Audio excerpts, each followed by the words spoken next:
Good morning, everyone. Good morning. I'd like to call our Nash County Commissioner meeting to order for November the 5th, 2018. It is customary for the Board of Commissioners to start our meeting with a prayer by a commissioner. And during this time, you're welcome to stand and join us in that prayer. You're welcome to use this time to have your own prayer, or you're welcome to use this time to have a moment of silence for any reason that you so desire to do. After that, we will also, while standing, do the Pledge of Allegiance to the flag, and Mr. Outlaw will lead us in that. At this time, I'd like to, number one, wish Miss Wells good luck for tomorrow, and call on her to have the invocation at this time. Thank you. Our Father, we come together today. We realize this is the day you have made, and God, so let's rejoice. God, as we go about the business of Nash County, God, we may look like a diverse board, but God, when it comes to what's good for the county, we are as one. And we thank you so much, Lord, for just being with us and working with us as we go through these things. God, we just ask you, bless each home that's represented here this morning. Just be with us all, Lord. And God, just give us all a safe trip back home. And God, as we think about tomorrow, may we just remember, God, we're voting for what's right for everyone and not for a party. Be with us and keep us close to you, and forgive us for our many sins. In Jesus' name, amen. Amen. Would you join me in the pledge? I pledge allegiance to the flag of the United States of America and to the republic for which it stands, one nation, under God, indivisible, with liberty and justice for all. Thank you.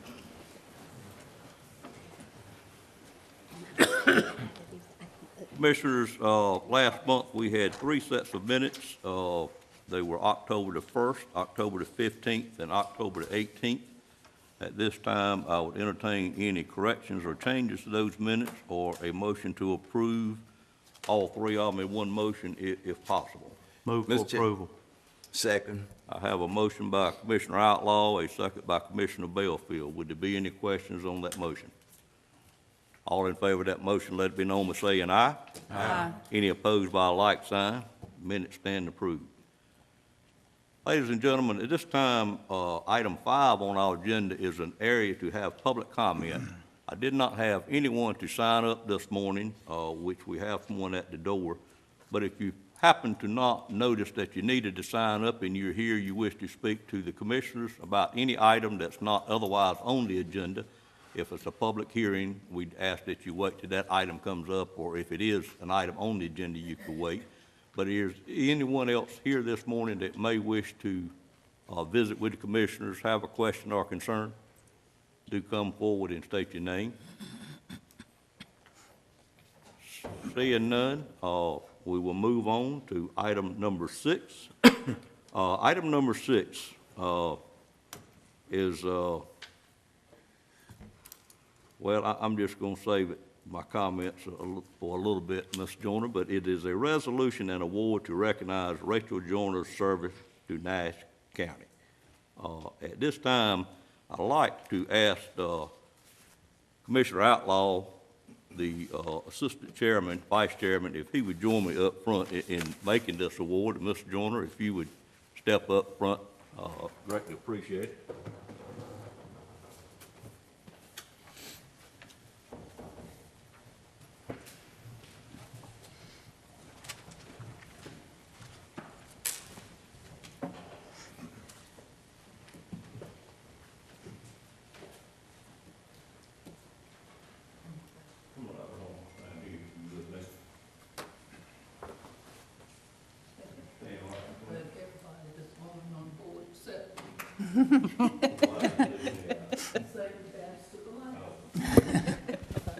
Typical answer is political answer, correct.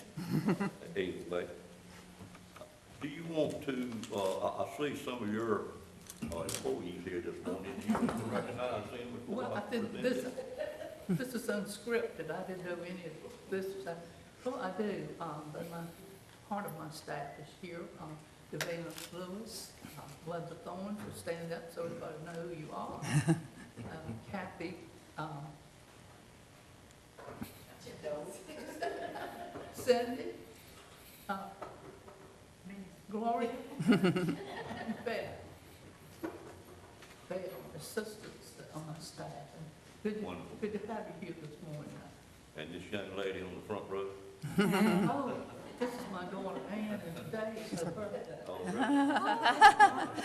really? We'll do two celebrations today then. I've always felt that an illustration does a lot more, particularly when you're working with numbers, than potentially anything else. And I'm sure you will agree with that. I brought an illustration this morning that I'd like you to read what I have put in pink here, just to show the number of years you've been on the board, excuse me, as clerk of court or in the clerk's office, but nothing to do with your age, because we all know you're 69, and totally correct. But read the first sentence of that document right here, this thing. What does it say? Certificate of live birth. And the Okay. county, It says Wayne, Wayne County, North North Carolina, Carolina. and there's the name below there, Robbie Davis. Robbie Bryan Davis. And what year was that document issued? In March the 13th, 1952. 1952. And I'll show you the significance of that date just a minute. Okay. You've seen a lot of these. Does that look authentic to you? It does. Okay. Just remember 1950.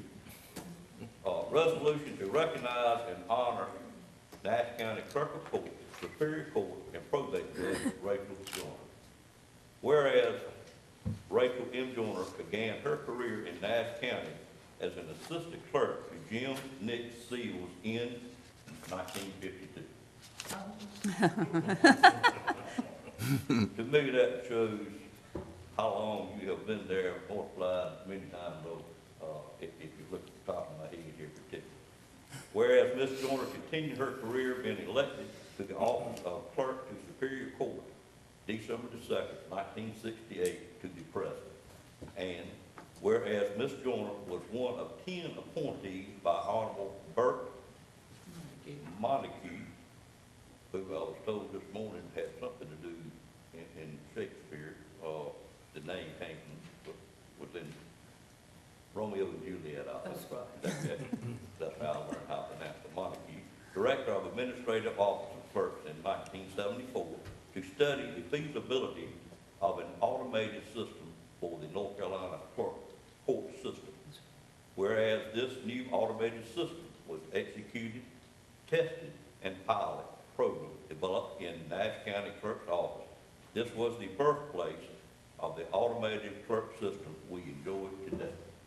And whereas after approval and accepted by the administrative office of the court and funded by the North Carolina State Legislature, the following programs were developed with the assistance of Nash County Clerk's office: criminal automation, infractions, child support, cash receiving, physical management, jury selection, guardian ad litem, thank you, ma'am, program, and judgment abstract.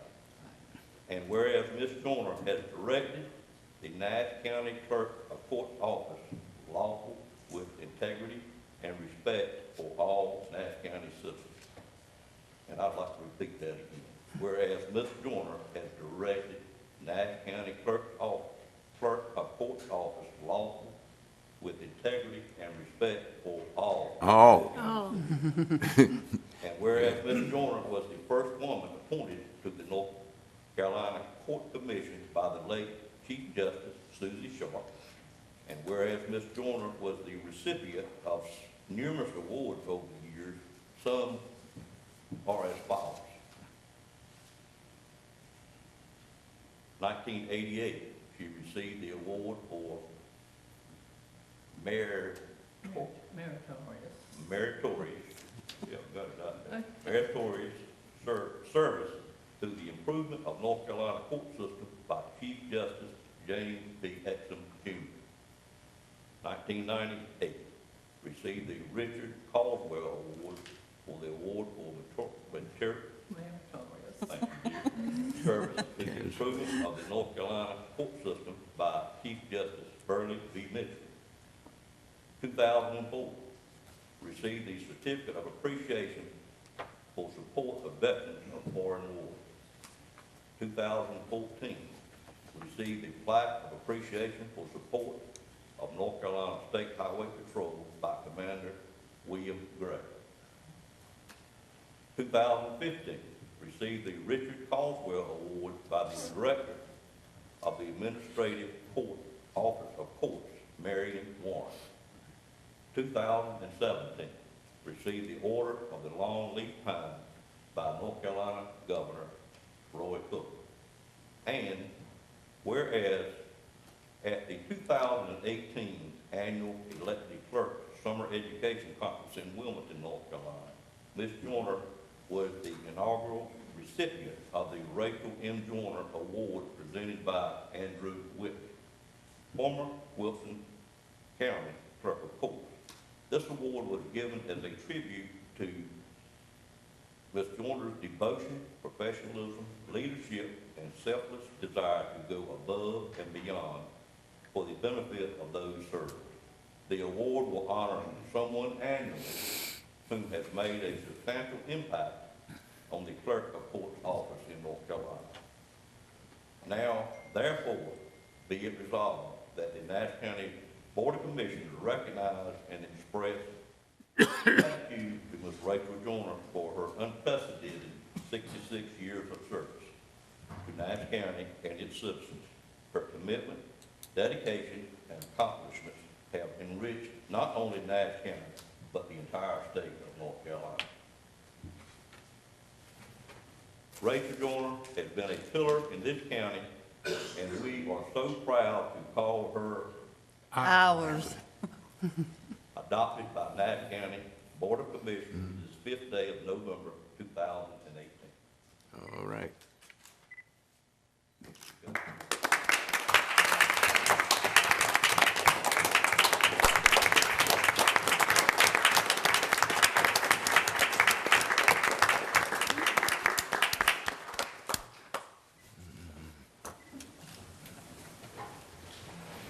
All right, that's probably just a moment.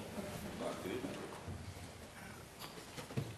Ms. Joyner and I shared a mutual friend, Billy Morgan. If Billy were living today, it would be very appropriate for Billy to be where I am.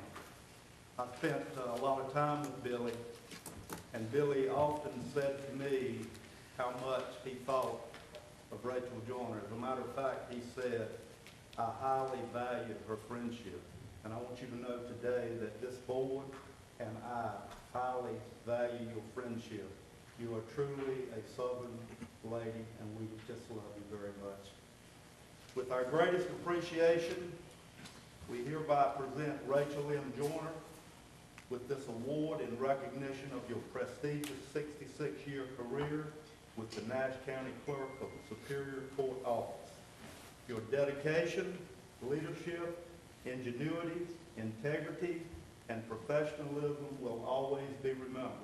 May you enjoy retirement and continue to be a leader in Nash County, North Carolina, 1952 to 2018. We love you, Ms. Joyner.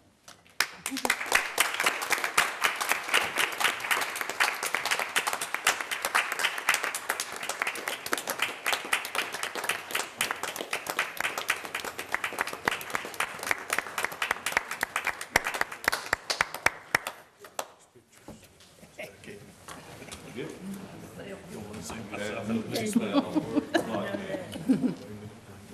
I'm overwhelmed this morning. This is a bittersweet moment. I knew someday I would have to find something else to do for the next 66 years. So I'm working on that. But I'm so thankful that you brought to the attention of this group of people this morning that Nash County is the birthplace of the automated system that is enjoyed throughout the entire state of North Carolina. It was tested here, and members of my staff, I think Linda maybe was here, and I could not have accomplished this without the support of my staff. I have wonderful people that work for me, and some of them are here today that have made a contribution.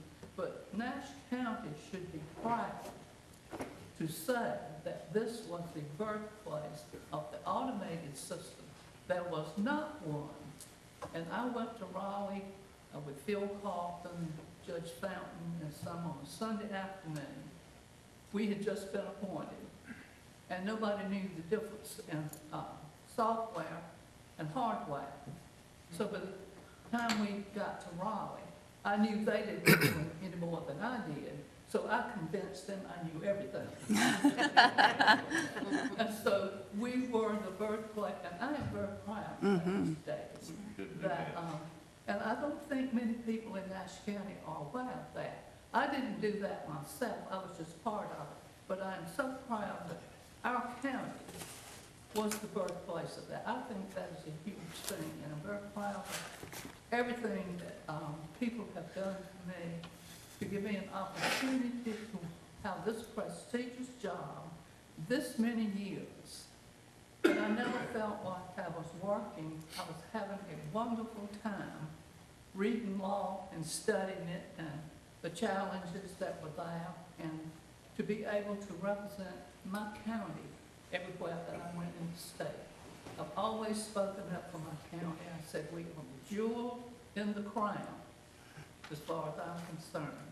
So I'm an apple from the tree of Nash County. I won't be going far.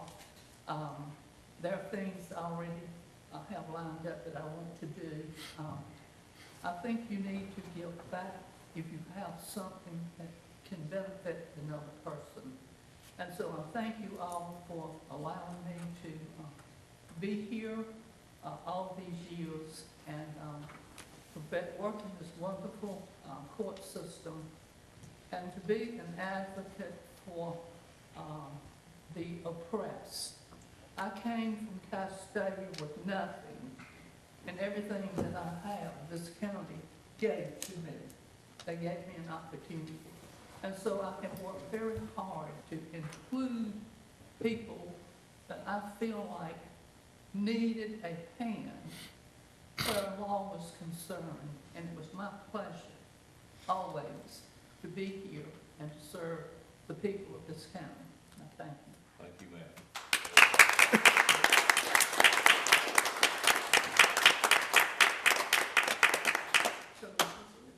Okay.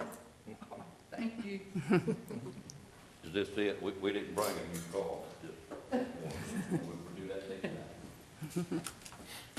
I have something I want to talk to the commission about. The commission I want you to form to preserve the old building and portraits and things. We're glad to hear from you. Yeah, I'll talk with Mr. Durham about it. Thank you. Thank you so much. Thank you for your support of us.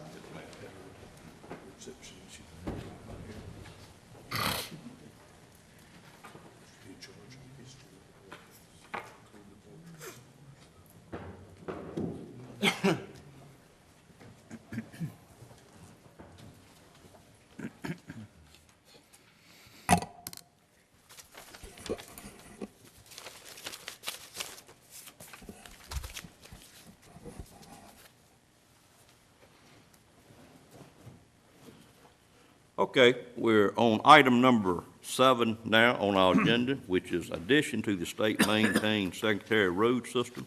And I'll call on Ms. Nancy Nixon to make this presentation or request. As I locate all my papers.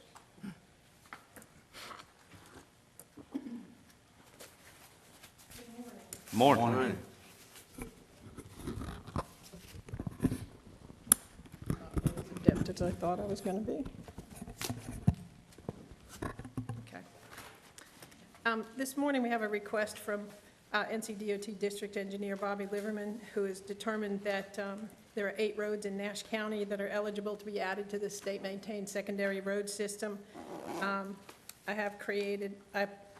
put a small map together to show you where these are located. They are located in 2 developed subdivisions, Baywood, which is off South Old Carriage Road near the reservoir, down here, in this area, and also the Oaks at Hunter Hill, which is on Hunter Hill Road, just north of Green Hills Road, which is up in this part of the county up here. So it's, both subdivisions are developed or in the process of being developed, but they have houses on them existing, and they've been determined that they have enough addresses and the roads in good condition so that in order to be added to the state-maintained secondary road system. The process requires that the Board of Commissioners approve resolution for supporting each addition to the state secondary road system. In your packet, I attached a sample for one of those resolutions, and the clerk has all the resolutions, but the only difference is obviously the description of the road itself. The roads in Baywood are Baywood Road, Baywood Court, Elkhorn Road, Elkhorn Court, and Bitter Root Road.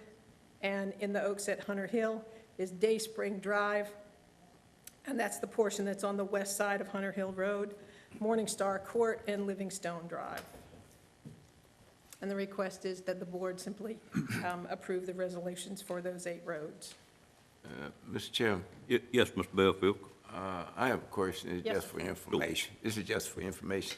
Did the citizens living on these roads request this, or did DOT just taking a survey and looking, or did the planning board? Typically, it's the developer that does it, because up until the point that they become state-maintained roads, the developer is responsible for keeping those roads maintained. So once they have the roads completed and they start to sell lots, typically when the development reaches the number of lots that DOT requires, the developers request that from DOT. Okay. Other questions from board members or comments? Pleasure of the board.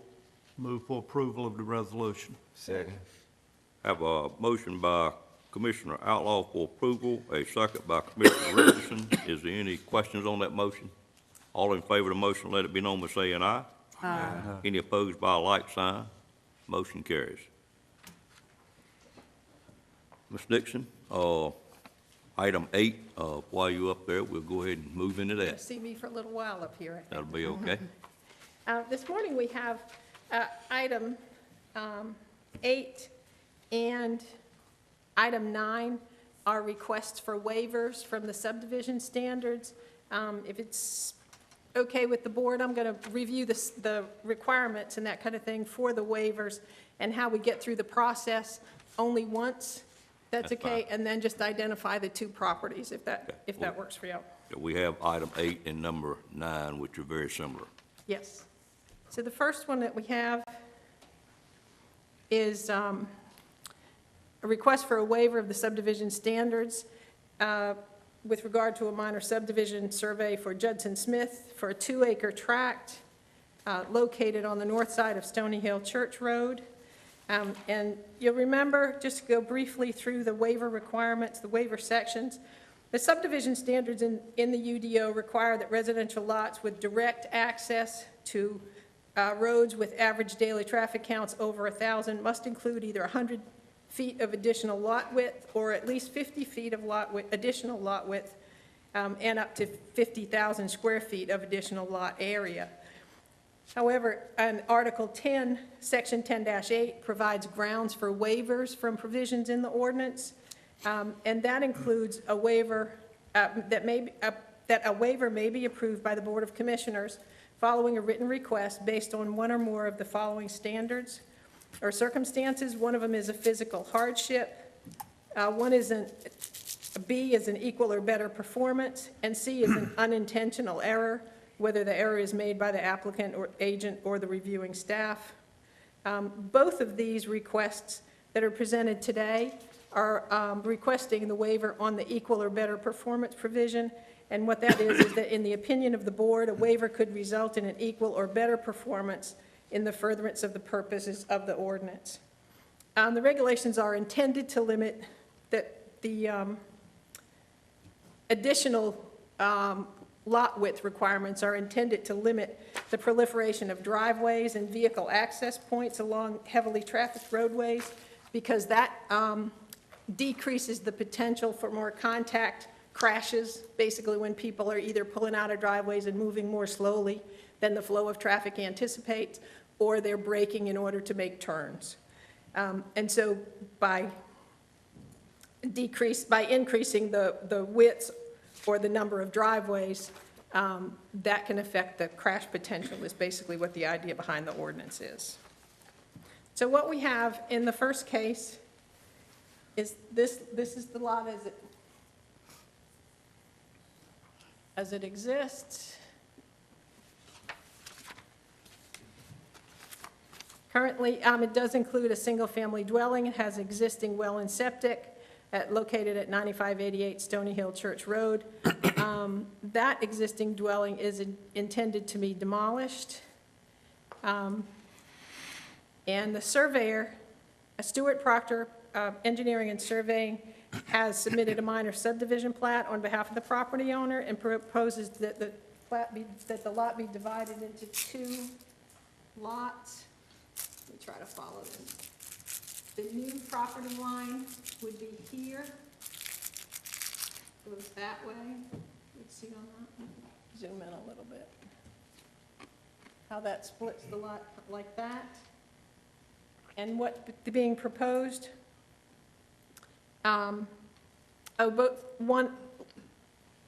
because, let me back up before I talk about the driveway. While both lots 1 and 2 include the amount of lot width that is necessary to satisfy the minimum dimensional requirements, lot 1 is not wide enough to have the additional lot frontage. So the land surveyor has requested the waiver based on the equal or better performance provision, subject to a 20-foot wide and 50-foot long private shared driveway access easement that's here. It's in this area between the 2 lots with 10 feet on either side of the new lot line. And what that does, the reason it's 50 feet back, that's the minimum building line, and so that would create a driveway that would have sufficient length in order for the cars to get in, and then if the driveways separate at that point, but it provides only 1 point of access to Stony Hill Church Road. So that shared driveway easement will allow the lots to share that single already existing point of access, won't result in any new driveways on the site, even though there are 2 new lots, 2 lots instead of 1, and there's also a non-access easement provided along the remainder of the frontage for both lots. TRC considered this waiver request on September 28th, unanimously recommended approval, subject to conditions. The planning board also reviewed it on October the 15th, and also unanimously recommended conditional approval based on determination that it will result in equal or better performance, and subject to the conditions suggested in the motion that's in your agenda package. Any questions from commissioners about this item? Seeing none, I entertain a motion to approve with the stated items 1 and 2, or to deny the request, Make a motion, we approve. including the, Is this both Yes. 8 and 9? no, sir, this is Just 8. 8, yes, sir. I'll take action on them individual. Your motion included items 1 and 2. Yes. Commissioner Combs, and Yes, sir. seconded by Ms. Wells. Any questions on that motion? All in favor of the motion, let it be known by saying aye. Aye. Any opposed by a like sign? Motion carries. Item number 9, and as you said, Has the same lead-in. yes. You want to show us the map and all? Yeah. I'll show you that.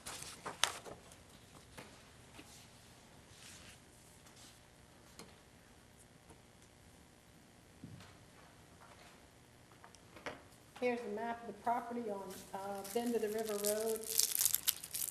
Keep looking to the wrong side. It's a large property located on Bend of the River Road. This is Bend of the River up here. Just across from Riverwalk Drive, just for your orientation.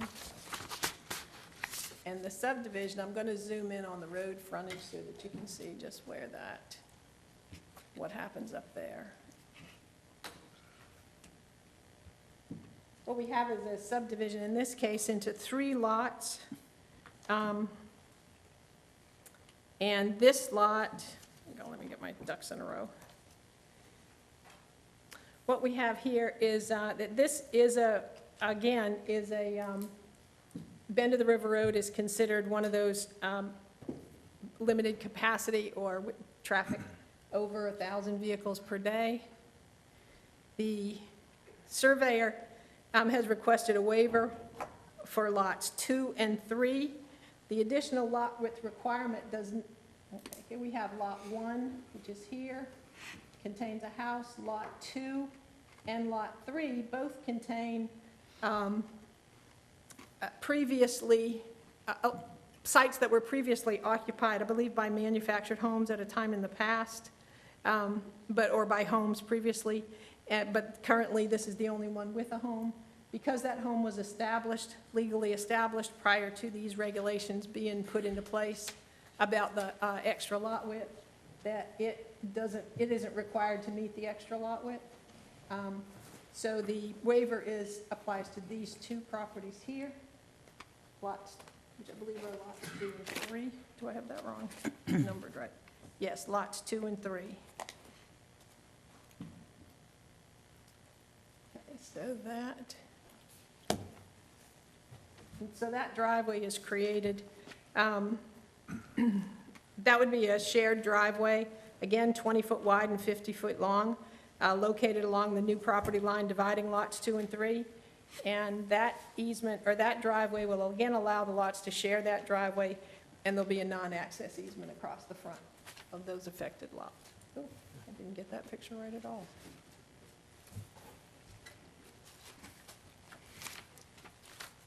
You can see that shared driveway would be right in there.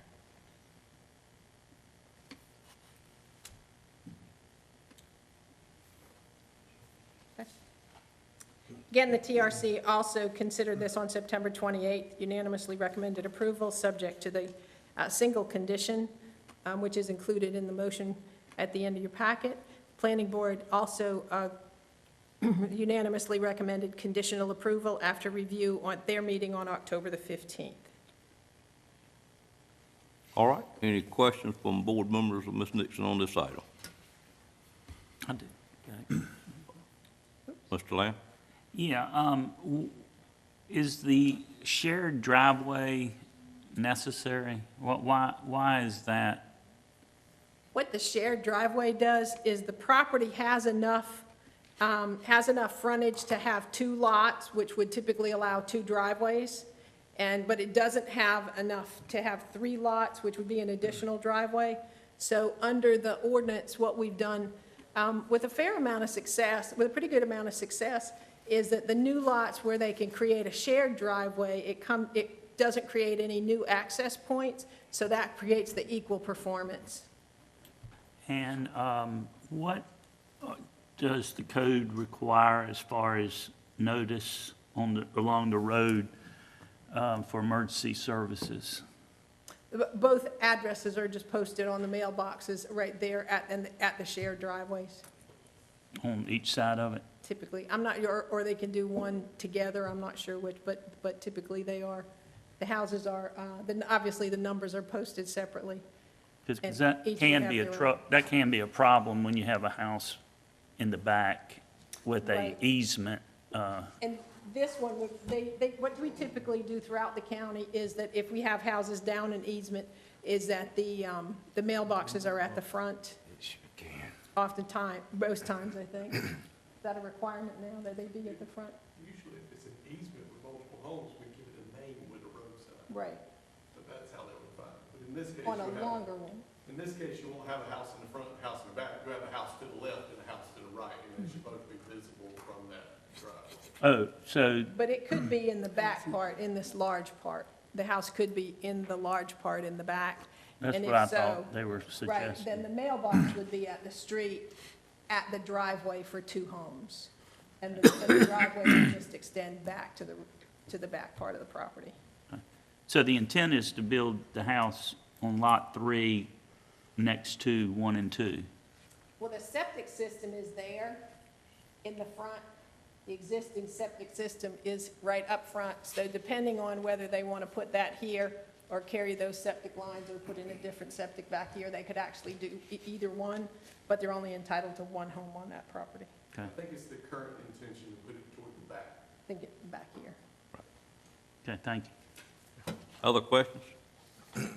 Well, Ms. Belfield? Oops, I'm sorry, Just- Mr. Belfield. just a comment, and I'm thinking about two neighbors in my neighborhood sharing the same driveway, and one house is out in the open, and the other one has a little slight curve that, in the wooded area, kind of hides it from the main street. And a lot of people have difficulty, and I know emergency service would have the same thing in knowing where is that house. And a lot of times they could pull up there in my yard asking for the number, because I know who it is well, and I tell them. So this needs to be done properly so it won't be any difficult, especially for emergency service. Well, they maybe have a mailbox, number out on the main street where they be traveling down in order to get to that driveway. It would be typical for them to have the mailbox out there at the road for two addresses. And not having to go down the driveway in order to deliver mail or anything is required out on the main street. Right. The mail carriers typically don't go down long Well, driveways. and then I the don't think, mailbox typically. got to be numbered, so that ought to be a requirement too, Correct. which will point you to that driveway for that for a particular house, or houses. I'm thinking we're Yes, that's- probably to the point, may not be, I know some counties are, and I feel like we are. I think these emergency vehicles actually have a map on their computer that's blinking with that house shown on it as they travel to the scene. They can still miss it. They can. I've seen the emergency even come up there Right, and not locate that without some help. yeah. Point well taken. Any other comments? Mr. Chairman, I move for approval of the, Waiver. I move for approval of the request, subject to the condition noted. Second. I have a motion to approve, subject to the request by Commissioner Outlaw, second by Commissioner Barnes. Any questions on that motion? All in favor of that motion, let it be known by saying aye. Aye. Any opposed by a like sign? Motion carries as well. We are now on item number 10, which is a quasi-judicial public hearing for petition CU to rezone a property 5.52 acres on Old Smithfield Road / Friday Road from R40 to R20 CU. Ms. Nixon, I asked you to proceed with that request as well. Okay. This is, got lots of pictures of this, so.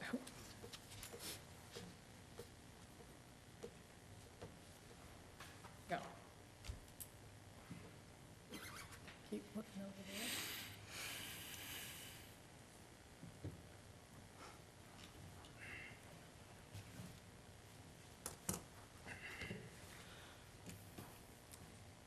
This is a conditional use rezoning request made by Carol Lamb Brown and Wendy Lamb Taylor, the property owners, in order to rezone approximately 5.52 acre portion of a larger tract located on the east side of Old Smithfield Road, which is here, and north of Friday Road, which is here, near Bailey, from R40 single family to R20 CU, which is a medium-density residential conditional use, for the potential development of any of the land uses permitted in the standard R20 zoning district, subject to the specific exclusion of manufactured homes. And I believe your packet contains a list of the permitted uses allowed in those districts. Everybody got one of those? Just to give you an idea of what those are and to be considered. The rezoning request was submitted in anticipation of a proposal to subdivide the subject property into approximately 10 residential lots. It is noted, and those would require separate review and approval by the planning board for those lots. The rezoning request doesn't include the entire 6.9 acre tract. see there's a piece up here at the top that's excluded from the request, and that portion of the property is located outside of this because of a watershed requirement that that portion of the property have 40,000 square foot per lot as a requirement, and unless public water and public sewer service is available, and of course, the developer is seeking the rezoning in order to develop lots less than 40,000 square feet. So that's the reason for not requesting the entire 6.39 acre tract. The property is located east of Bailey, near the Nash-Wilson County line. It's currently used for agricultural cultivation. Previously had a single-family home here in this corner at 3532 Friday Road. It has been demolished. That house isn't there any longer. The property is in the Neuse Basin. It's not located in a regulated floodplain. Don't appear to be any riparian stream buffers affecting the property. It is located directly across from, get the zoning map up. It is surrounded by R40, except it is located from the GICU, General Industrially Located Custom Quality Packers Pork Processing and Packing Plant operated by Bailey Foods at 3571 Friday Road, and also immediately adjacent to a commercially zoned property at 13497 Old Smithfield Road, which was approved for automobile repair and motor vehicle sales a couple of years ago in 2013, in addition to the single-family home, which also existed on that site, which also was present on that site, on that same lot. I don't believe that that commercial use is currently in use, but it was, the zoning does hold from 2013. In the R20 zoning, the R20 zoning district is primarily intended to accommodate single-family detached dwellings, Class A manufactured homes, two-family dwellings, in areas where public water and/or public sewer services are available, and where soil characteristics allow for medium-density development. In this location, Nash County Public Water Service is available. Future residential development would be required to attach or to connect to that system. Nash County Environmental Health reports that the subject property features generally sandy soil, which is optimal for permitting and installation of private on-site septic systems. Of course, at the time the property is approved for a subdivision, then that would be required, the property would be required to be accompanied by a soils report indicating that the lots as they're designed are capable of handling the septic system that's appropriate for that lot. Rezoning the subject property from R40 to the proposed R20, CU would reduce the standard minimum lot size by half from the currently required 40,000 square feet to a minimum 20,000 square foot lot. You remember in the last couple of months, we've also had some discussion about cluster provisions, which can allow development at an even smaller rate, provided some of those, the property that's not used in the regulation size lots, basically, provided that some of that property is reserved in common or in a common use. And that would be an option on this property, given the size of the property. That's typically applied in larger lots, but technically it would be available in this one as well. And that would allow property to go from R20 size to R10 sizes. Again, the septic would be a controlling factor since sewer is not available.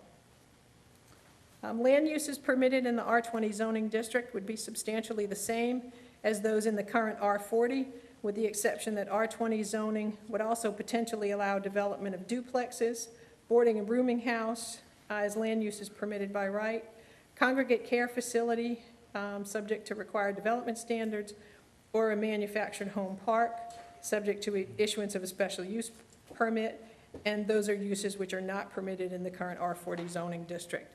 However, the nature of this request as conditional use has allowed the applicant to impose an additional condition on the request, which specifically prohibits the development of any manufactured home, and that, of course, by extension, would include manufactured home parks as well.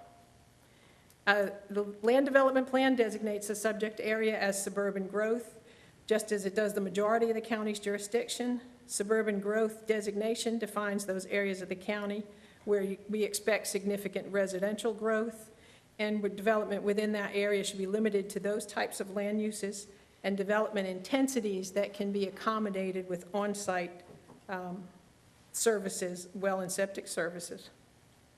The proposed rezoning would accommodate the residential growth anticipated for this area by the land development plan. Previously stated, public water service is available, and the generally sandy soil conditions are optimal for on-site septic systems.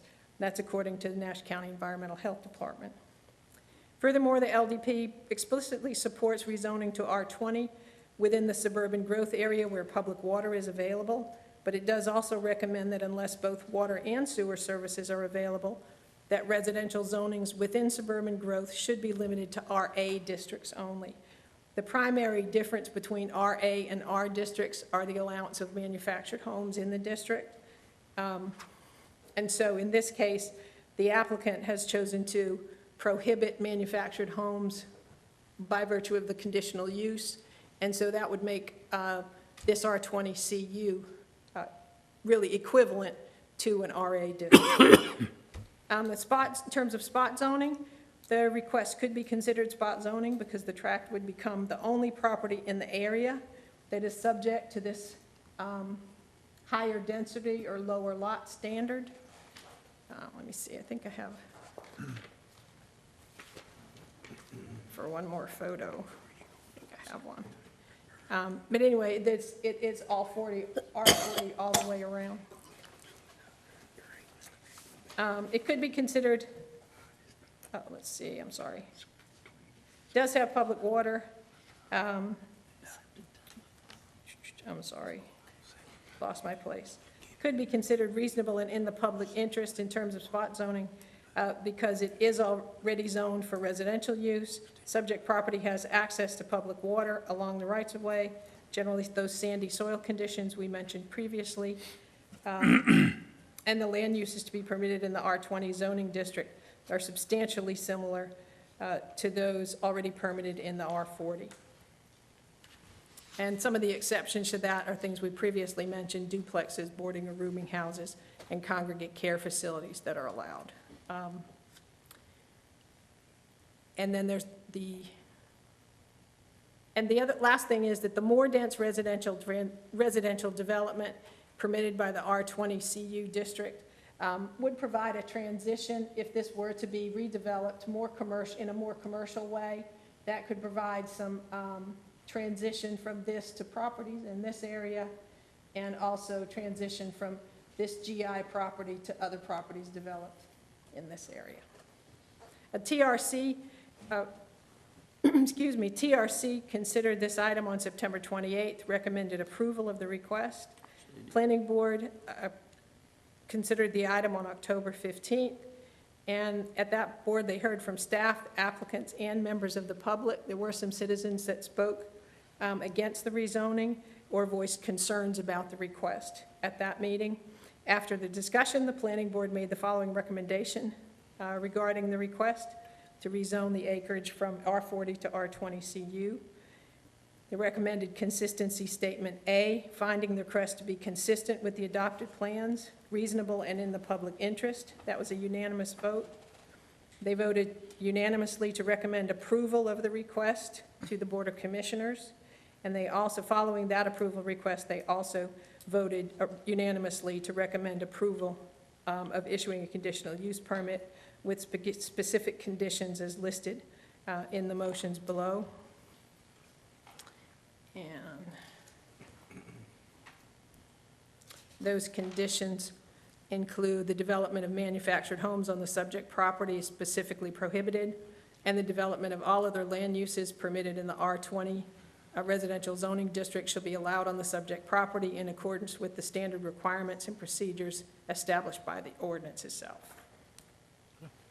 Any questions of Ms. Nixon or staff on this item? One question. Mr. Belfield?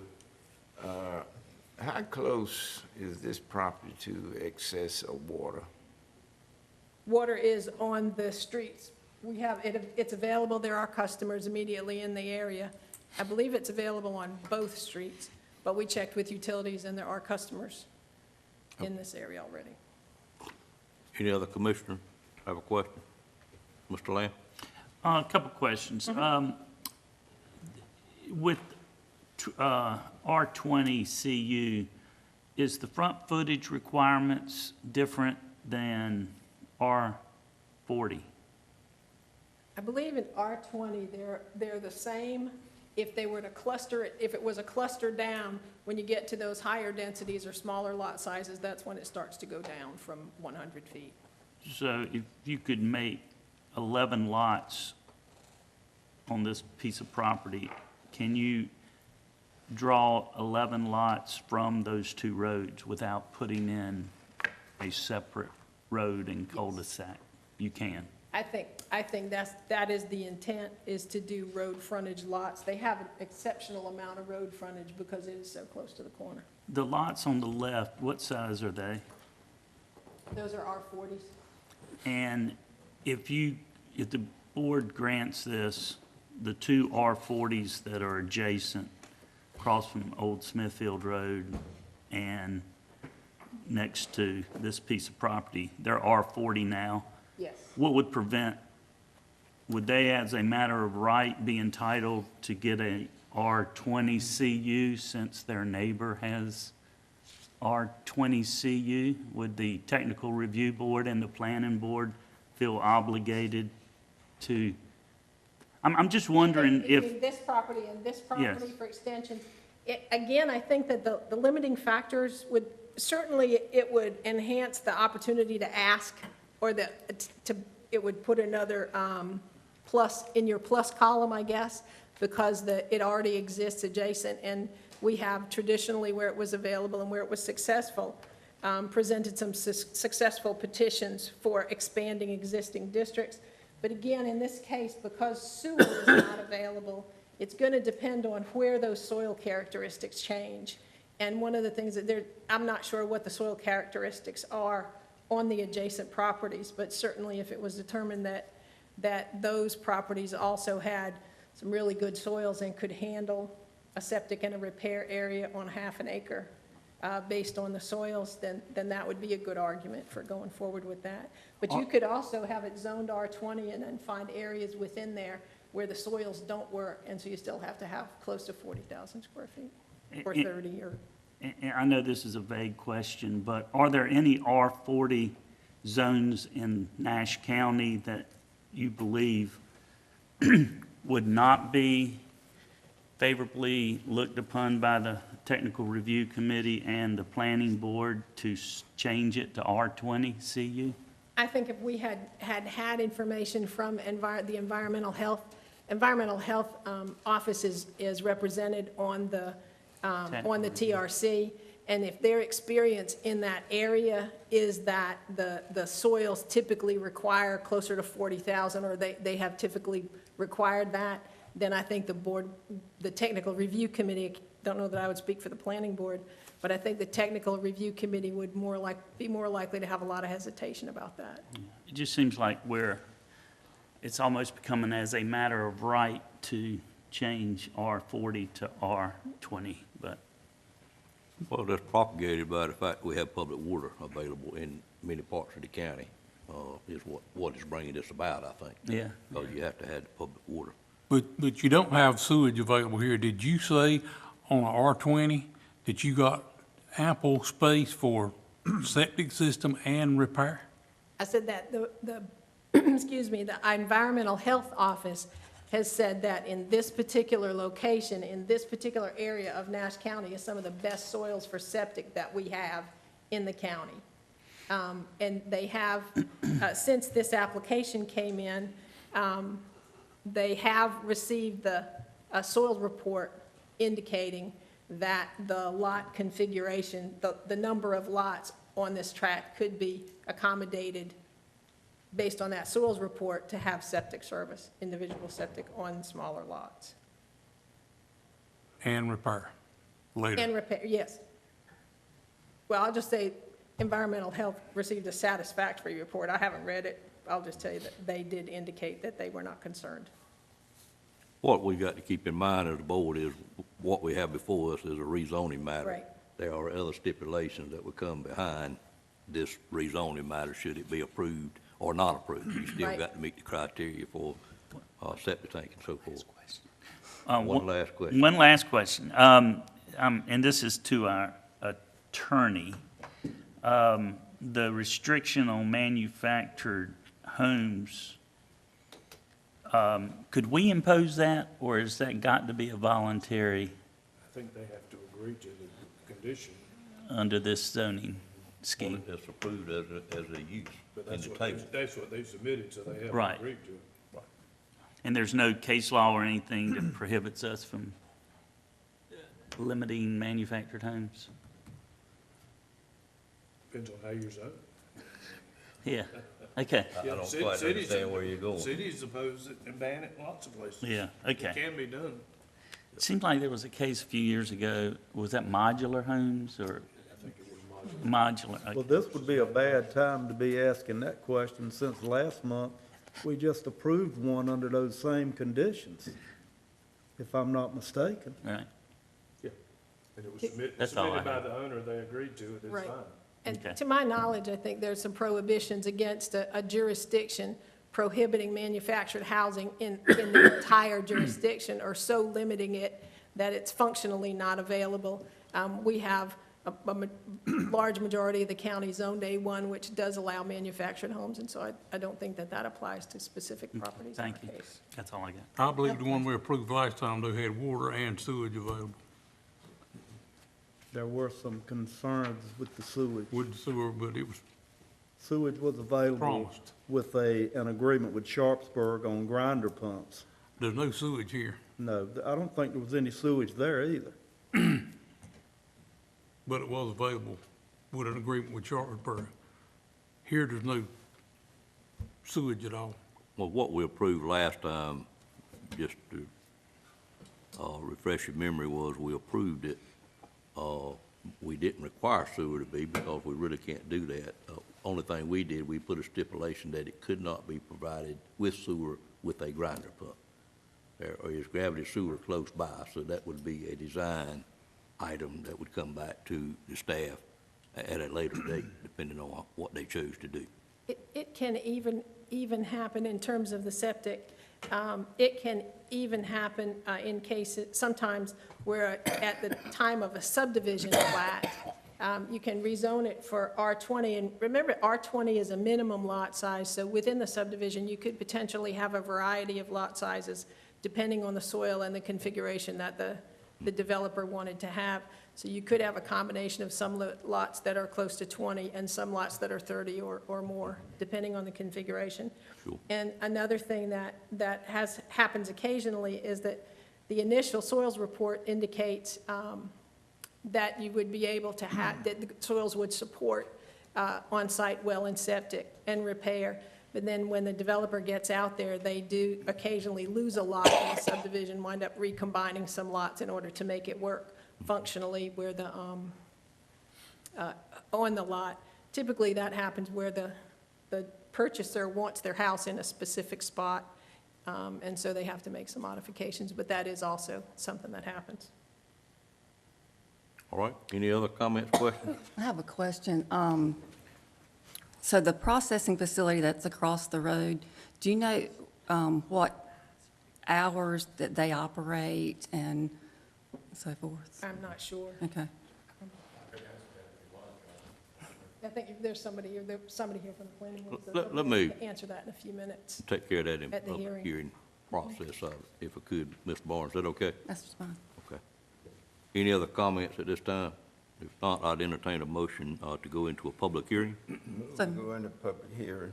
I have a Second. motion by Mr. Bellfield, a second by Ms. Barnes. Any questions on that motion? All in favor of that motion, let it be known by saying aye. Aye. Any opposed by a like sign? Ladies and gentlemen, this time we are now in a public hearing, which is a quasi-judicial public hearing. and it requires us to swear anyone in that wishes to speak during this public hearing, either for the request or that is in opposition to the request.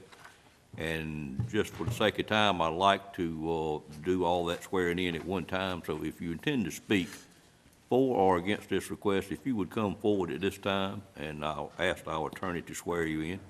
That's for or against.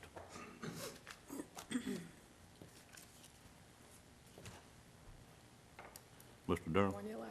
If each of you could place your left hand on the Bible and raise your right hand. Do you solemnly swear or affirm that the testimony you're about to give shall be the truth, the whole truth, and nothing but the truth, so help you God? I do. Thank you. I would also point out just, Mr. Barnes has come forward, and of course, he is the spouse of one of our commissioners, and I have discussed his testimony with our commissioner, and she indicates she has no interest in this land, and I have said that he has no conflict that can testify in this case. Okay, thank you, Mr. Durham. All right, at this time, I'd like to have anyone that wishes to speak on this item come forward to identify yourself and state your address for the record. And I really doesn't matter to me which order you come in. Good morning, Commissioners. Chairman. Morning. I'm Kevin Varnell with Stocks Engineering, and I'm representing the owner and the developer for the property. There's a couple of things I just want to point out for you guys. We do Would have, give us your address. my company address is 801 East Washington Street, Nashville, North Carolina. Thank you. And we have received a soils report from a licensed soil scientist, and the summary at the back of the report that we've provided to Nash County says that each lot has sufficient provisionally suitable soils to accommodate septic drain fields for 3 bedrooms or larger at the estimated loading rates. So we feel like the 10 lots that we've shown on the plat have good enough soils to be able to handle the septic systems that we're proposing for the property. Another thing I'd like to point out is the R20 zoning essentially has the same lot width as the R40 zoning. The biggest difference is the 400-foot depth. So instead of being 400 feet deep, we're only 200 feet deep. And the reality is, in most of rural Nash County, what we see is that people are using the front 200 feet of their properties anyway and not the back 200. So what we'd like to do is just be able to allow us to accomplish the same road front lots, the same number of driveways. And we're just trying to do that without having that 400-foot depth. Unless you have any other questions, I'll be happy to answer anything you have or respond to any further questions from the public. I didn't get your name, company name. Yes, sir. Kevin Varnell.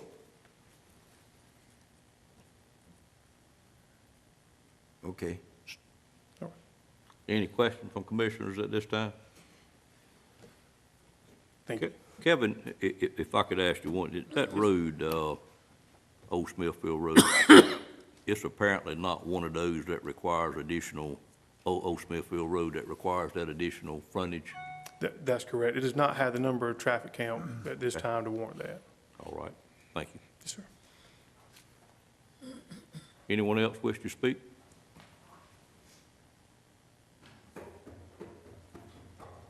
Morning, sir. Good morning. I am R.C. Hunt. I'm a pork producer, and I have the fortunate pleasure of having farms in both Franklin, Nash, and Wilson counties. And I own one of the co-owners of the processing plant. And my whole goal here this morning is to, as you make your decisions, I just want to make sure you're informed from all perspectives. If you would give us your address for the record also, please. Okay, I live at 4802 Pinnacle Court in Wilson, there at Lake Wilson. Thank you, Mr.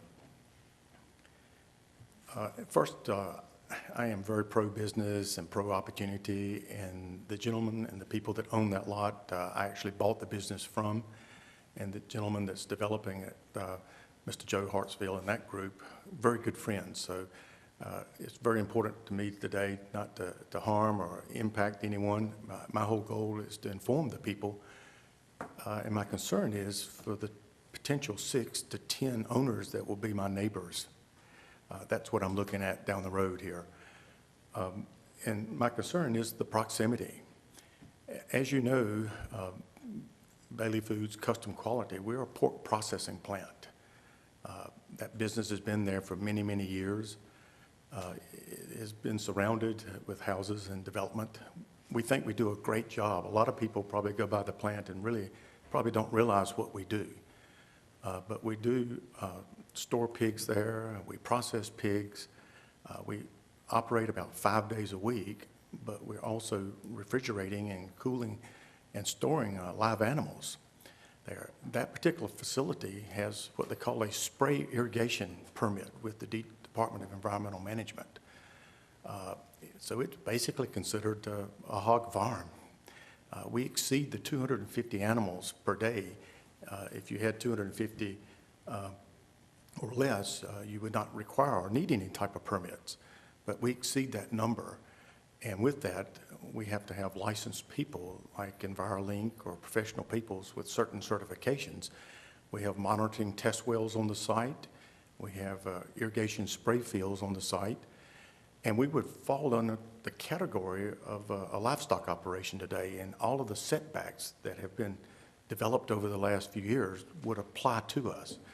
And this is just the one point I make, and Joe and I have had multiple conversations about this.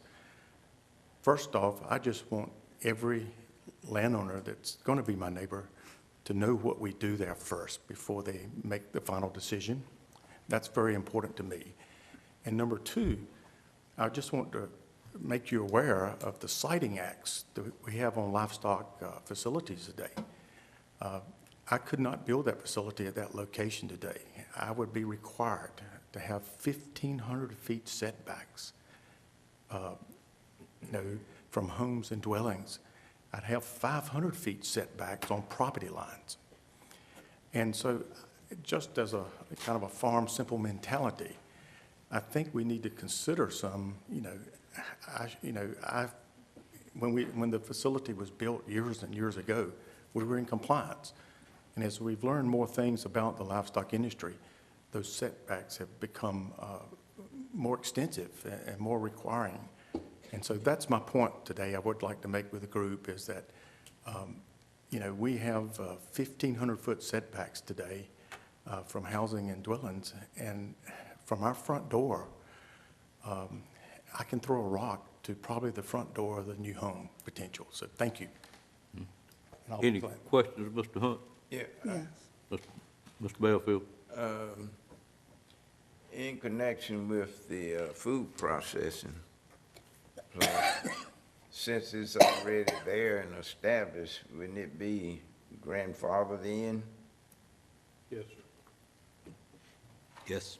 And so that means that anybody come and develop around it, subdivisions, that their complaints won't be ruled in their favor. Well, they would be coming to the nuisance, but that does not mean that they can't As long as take. that plant is meeting the environmental requirements, I don't see where, based on what little I know about state rules, state ordinances, that I don't see where it'd be required to shut that plant down. No, Now, I don't think Mr. Hunt indicated that at all. I just, No, I understand that, but residents, once they get in, yeah, I know I was talking with the commission down in Greene County, talking about the problems they having down there now, where some developments come in and they're complaining about their odor and in the atmosphere when they get up early in the morning, what is happening, it's just awful. So, those plants and those hog operations were there before those subdivisions were developed. So I don't see, and I was talking with that commissioner, I said, I don't see how they can force them to shut down. they can't. well, I don't, Well, no, I don't think they can, but Well, I'm not saying they'll do that. I don't think the developer will want to do it, but the residents. Well, I think that's Mr. Hunt's whole point. He wants to make sure that the residents understand if they build there, what they're building adjacent to. Exactly, and I'm just trying to bring out the fact that that's something that we need to understand. I mean, developer and those that attempt to buy homes in that area, it's something they need to understand. Sure. And I want to continue to remind the board that what we're here today is take action on a rezoning matter. I know. And of course, we all know we have criteria for which we can take into our consideration for a rezoning matter. Yeah. Just I'm as a not taking reminder. no position there. I understand. I just think these things need to be brought out. Yes, sir. Other question from commissioners? Mr. Lamb? I know in other counties, similar situations, once they bring forth a subdivision plat that, to give proper notice, that a notation has been required to be on a plat, indicating the surrounding uses. So at the time they bring forth a plat, I guess, the board could, that wouldn't come to us though, would it? Yeah, it's something the planning, along with the owners, could agree to put on the plat to give notice Correct. to potential landowners. Thank you, Mr. I Hunt. have a question, Mr. Chairman. Excuse me, Mr. Hunt, Ms. Moore. so I was asking about the hours of this facility, but you called it a livestock operation pretty much. So I guess that would be 24/7. It's not like a business that has operating hours. We have major compressors that are running major coolers there. Pretty much that's all a refrigerated plant, basically. We have major compressors that run 24/7. The one thing that we do from a management perspective, we do a lot of times bring in animals on a Sunday evening because we start to work 6 o'clock on Monday. You know, a lot of times we try to store as few animals as possible on the site. And so we kind of wait to the very last minute sometimes, but a lot of times when you start at 6 o'clock in the morning with the government inspectors and you have your crew in, Sunday afternoon, Sunday evening, a lot of times we bring animals in prior. Other questions? Thank you, Mr. Hunt. Anyone else wish to speak for or against this item? Mr. Barnes? Name and address, sir? Johnny Barnes, business address is 7840 Old Bailey Highway, Spring Hope, North Carolina, 27882. I'm here to speak in opposition to the rezoning request. I'm here to speak on behalf of my farm and my family's property. If you look at the maps, we adjoin this property on 3 sides, the east, north, and west. And there's several points I'd like to make why we oppose this rezoning request. Number one being, it does not fit the neighborhood. If you drive down the road out there, it's wide open spaces. It's large cultivated fields. The field to the east of the property in question is about 175 acres of cropland. And on the other side, it's about 100 acres. And we also own other properties in the bottom right-hand corner. It's a farm there, and actually has a migrant labor camp on it. That's the reason Friday Road, that's the name of that road, has public water service, is because we applied for county water for the migrant housing.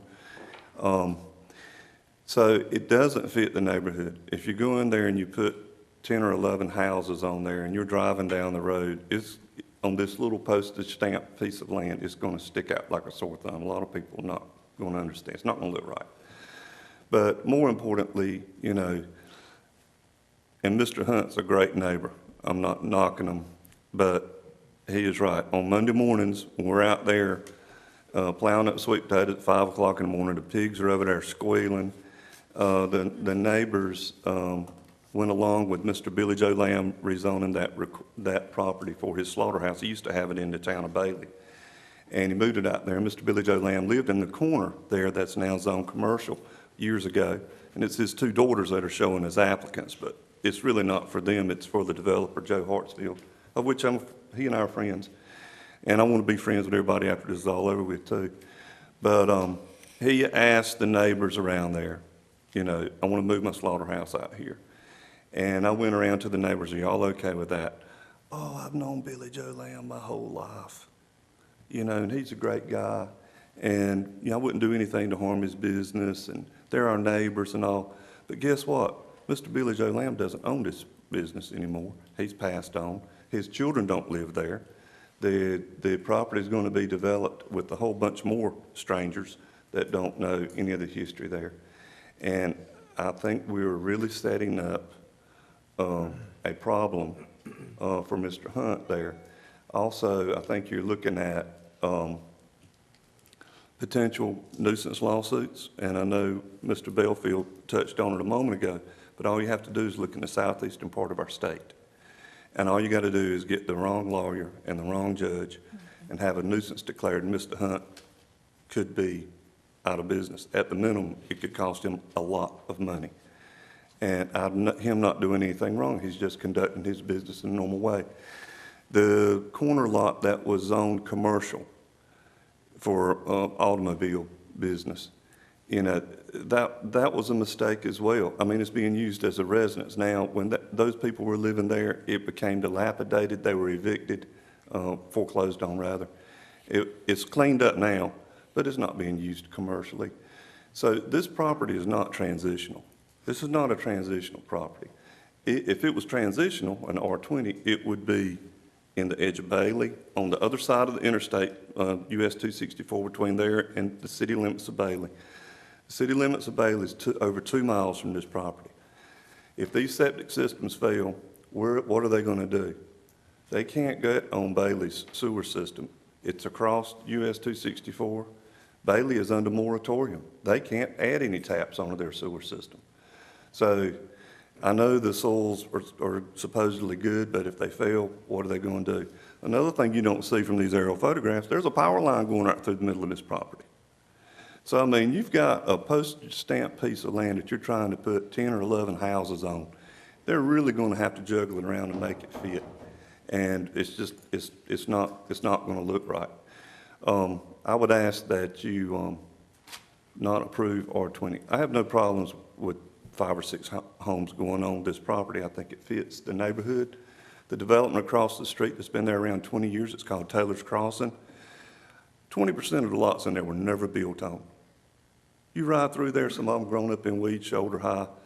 Most of them, they're keeping the grass cut, but there's no house being built on there. So another point is the demand really there out here in the county for R20 and these little lots and homes? I'm just saying there's numerous reasons why I don't see where this is necessary, and I would ask that you deny it. Thank you very much. Questions of Mr. Barnes by commissioners? Thank you, Mr. Barnes. Any other speaker wish to speak at this time? Morning, sir. Good morning. How are you, gentlemen and ladies?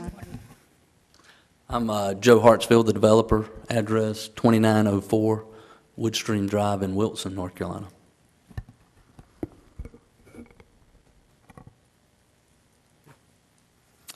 And I'd just like to say, as someone who grew up on a farm and actually farmed myself in Nash County and a Nash County native, I am extremely pro-agriculture. I completely understand and I'm aware of what our farmers have to deal with, the complaints they get, in particular our hog farmers. And I would never intentionally do anything to negatively affect agriculture. As a matter of fact, I'm very appreciative for what they do for us. You might look at my little stumpy figure and say I'm too appreciative. But anyway, that's another subject. Share your concern there, sir. I'll just address some of the concerns that we've heard, and I respect both of these gentlemen very highly. Not only are they a benefit for Nash County, they're a benefit for the entire United States as it comes to their respective fields. I mean, we've got 2 world thought leaders here who are highly successful and distinguished gentlemen in their areas, and for that I take any concerns that they have very seriously. So I've thought through these. I have spoke with both of these gentlemen, as they mentioned. In relation to Mr. Hunt, I spoke with him, and he did tell me that Monday mornings was their noisy time because they bring their animals in on Sunday evening so that they can start their Monday shift. Taking that into consideration, last Monday morning, I was out there at 6 a.m. and sat to the north of the farm. The wind was coming out of the south at about 7 knots, and I sat there from 6 a.m. to 9 a.m.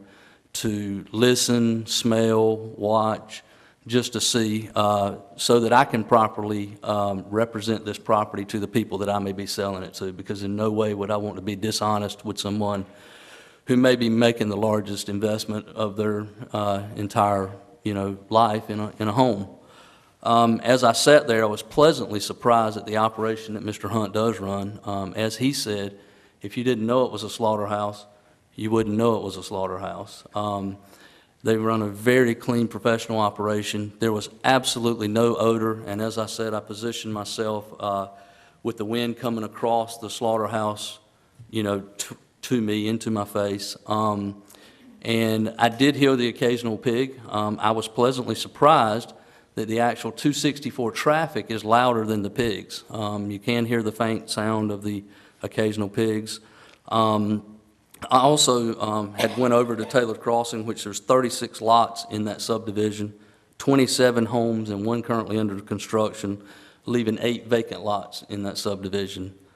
I went over, I did know a gentleman in that area. I got his permission to use his name. It's Robert Gossett.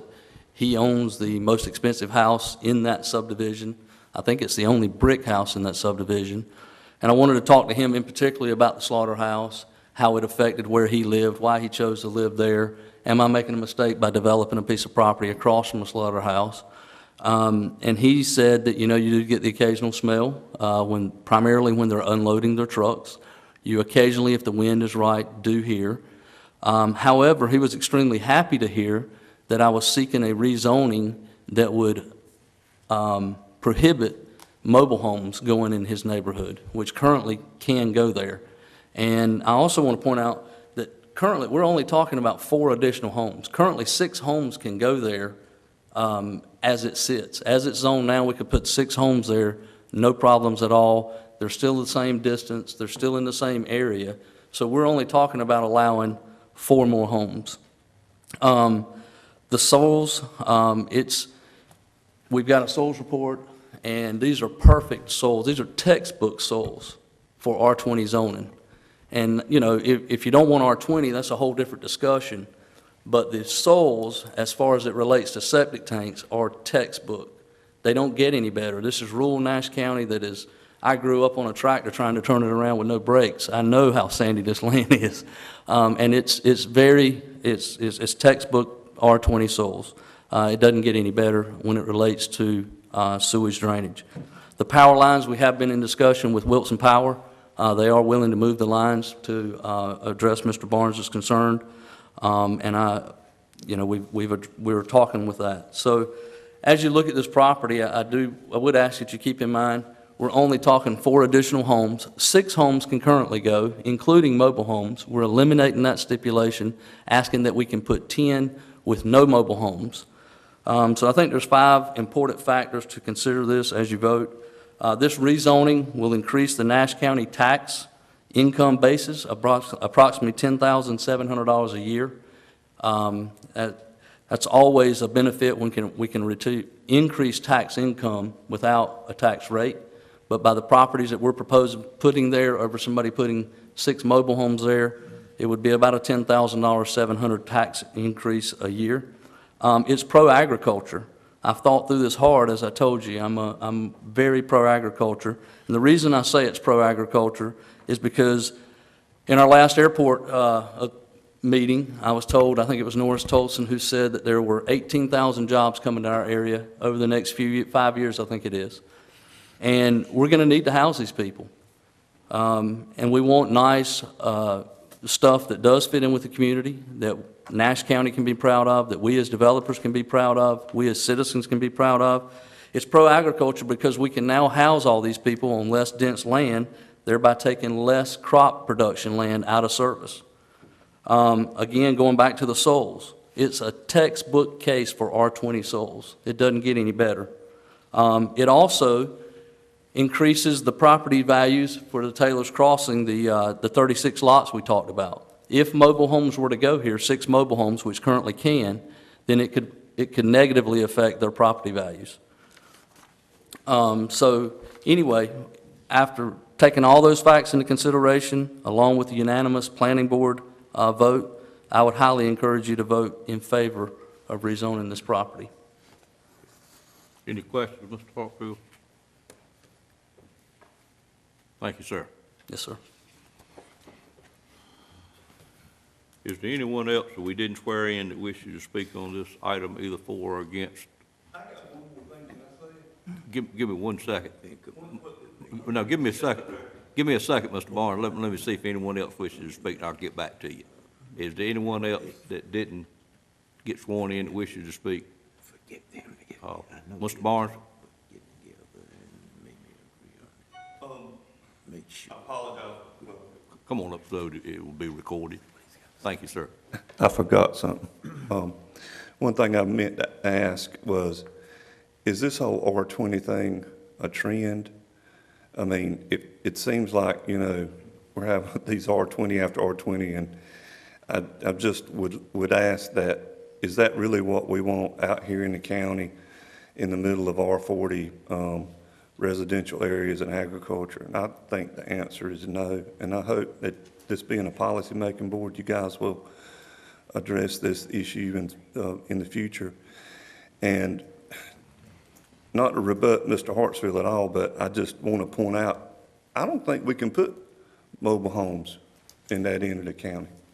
But that would be for them. I know I've had a hard time putting mobile homes in that area. Okay, thank you, Mr. Barnes. No one else wishes to speak in the public, anyone else wish to come back that has spoken again? Come back again? Seeing none, seeing no one, I'd entertain a motion to close the public hearing at this You time. need to speak again? We can't, I did check, you can put mobile homes, just to clarify that currently. Double wise. Double wise, not single. Double wise, not single wise. Okay. So the staff's position is you can put double wide, but not single wide.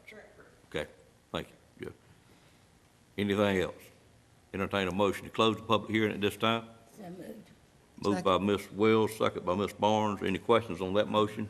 All in favor of the motion, let it be known by saying aye. Aye. Any opposed by a like sign? Motion carries. Mr. Chairman, Give me 1 second, Ms. Barnes. At this time, entertain any discussion from board members. Ms. Barnes? so this is located in my commissioner district, and I am very familiar with this area also. I just have a concern about the processing facility across the road from that many houses. I understand Mr. Hunt runs a clean operation, but at some point, there is the potential for some person not to be happy with anything that's going on over there, and I really have a concern hearing from the community that this is not in the public interest. Other board members, comments? Mr. Belfield? Following up on what Commissioner Barnes was saying, that at the planning board meeting, did anyone attend property owners in that area to express for or against or any concerns? We did have owners, some of the ones that spoke tonight, or a representative from the, we did have property owners that voiced concerns at that hearing. I don't believe that we had anybody that came in support other than the applicants. Is that correct, Adam? Is that how you remember too? I don't recall anybody coming in support. But the representatives from the manufacturing facility came, and at least one other resident came, and Mr. Barnes spoke as well. Other board members' comments? Do you Mr. have, Outlaw? can you show us homes that are currently located in the adjacent areas? You got a map that shows that?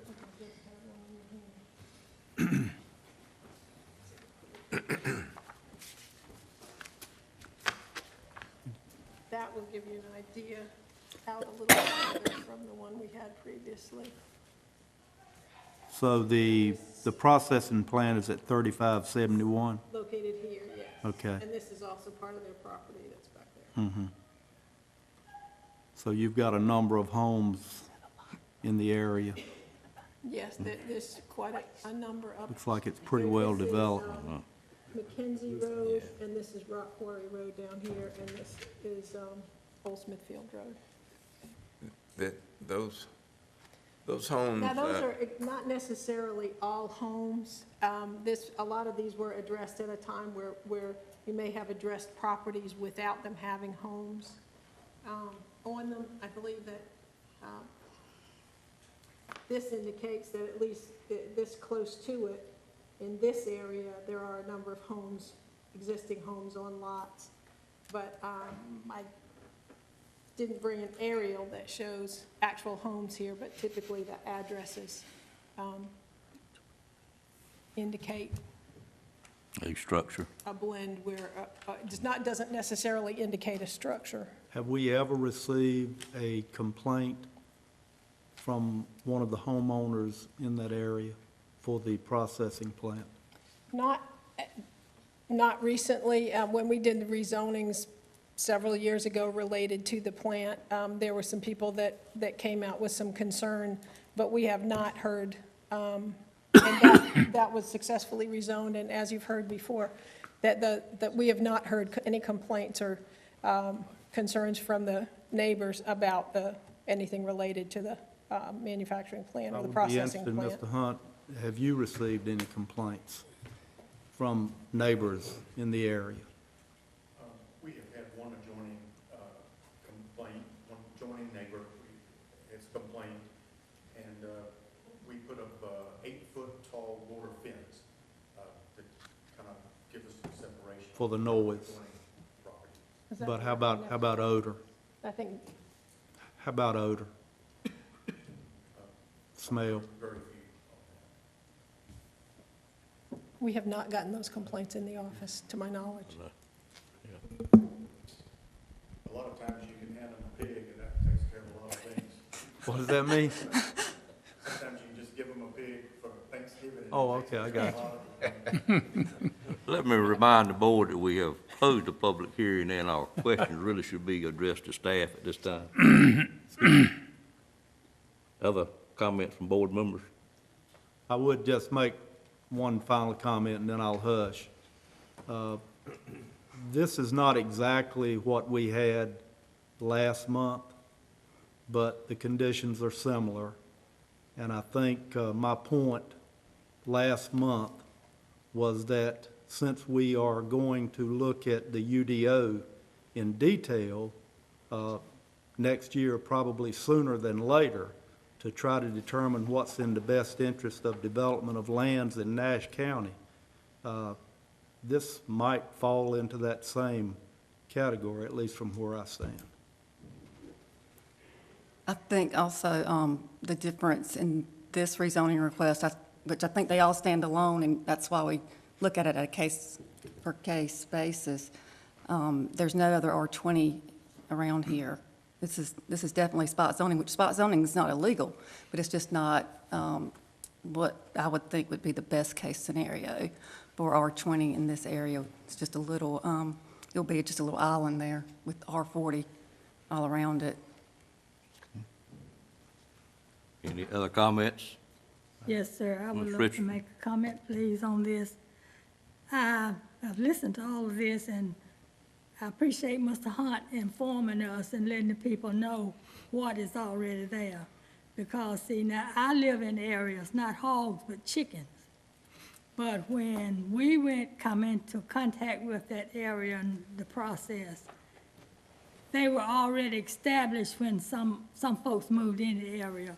So now they have to deal with, I go to my daughter's house, and when I pull up, I run like fire because I got to slam my door to keep flies from going in it. But what I'm saying is, that processing plant was, the facility was already there when my daughter moved in. But if you go back, I was already in the community before that facility came in, but we were not obligated or given the opportunity to voice our concerns like you're doing today. They just come set up, didn't say anything to the community, but now we see we have grown to the point of trying to inform the people of what's going on, what's coming in, and try to do it right. But I really don't think it's fair to this Mr. Hunt and his process to say, kind of punish him for what somebody else wanted to do and come in after. He is advising them and informing them of what is going on, what has been. So now if you want to come in and, you know, we just had to deal with it, but it's just a fair thing, I think, to do. But we're dealing with it all the time, but what is fair for one is always, not always fair for all, but you got to do what benefit the best of the majority. Thank you, Ms. Richardson. Other comments? As your board chair, I feel compelled to say a couple of things. First thing, we had the statement made that we could put 10 lots here in the new arrangement, which we probably could put 12, possibly according to square footage, if it laid out right. We can indeed put 6 as it currently stands. But in a rezoning matter, I've heard a lot of things today that we really aren't supposed to take into consideration in a rezoning matter. And I caution the board to keep that in mind. We have a UDO, and until we change that UDO, we kind of need to pay a lot of attention to it to protect this board on the decisions that we make. If indeed this board at a future date wishes to get into rezoning in rural areas and hold the lot size at a larger, whatever that largeness may be, a decision of the board through the planning board, that's an item we need to take up. But we currently do have a UDO. The request is permissible in the UDO. And as we know, we've got to give substantial reasons why we approve or disapprove any action that we take on a rezoning matter. We also need to take into account recommendation of staff in our decisions. We need to take into recommendation at all times what the planning board recommends it to us, but understand that we do not have to go the same way the planning board does. We can make a different direction. We can make a different direction from what the staff does. And in the next item we have, we're going to have an item coming before us that the staff and the planning board may not have been in sync at the time that it was taken. So, but I do think it's important to always consider the volunteers that are on the planning board, and they are pretty much held to their decisions been made the way I interpret and see things based on what our ordinances say. I do believe, and I would ask Mr. Durham to comment on this when I get through, that the commissioners have some additional leadway in a rezoning matter once it comes to us, considering what is said at a public hearing. But with that said, we also, as I mentioned earlier, have made a decision that we're going to put public water throughout Nash County as quick as we can. It's going to be a long process. Public water is what would allow something like this, an R20, to take place, because you have one or two utilities that are required to make your lot smaller. And of course, it would behoove this board to take into consideration that with a public water supply, we're always looking customers. More customers is better than less customers when we look at a utility fund. I'm not sure that also probably should not be taken into account in a rezoning matter. But that's kind of what we got before us here today. If whatever we do, we've got to be able to justify it in the motion that we make, and it will be a 3-part motion potentially. And Mr. Durham, would you like to comment on anything I've said, and feel free to correct me, sir? No, I agree with what you just said. I think the board's decision needs to be based on substantial, competent evidence that was presented in the hearing today. and I won't try to interpret the evidence. I think there is some leeway in interpreting the evidence at a commissioners meeting versus a court of law. But, we do have to make findings and conclusions that support your final result based on the evidence. Okay. Any additional questions from board members? If not, the pleasure of the board. I would move that the board adopt consistency statement B to deny the rezoning request because it's spot zoning, it's not in the public interest. There's no other R20 in that area, so that's what I base my motion on, and the fact that the commercial operation across the street would not be desirable in public interest. Give me 1 second, Ms. Barnes. All right, I have a motion to adopt consistency statement B, which is to deny the rezoning for the reasons that Ms. Barnes stated. Any questions? Oh, excuse me, is there a second to that motion? Second. I have a motion and a second.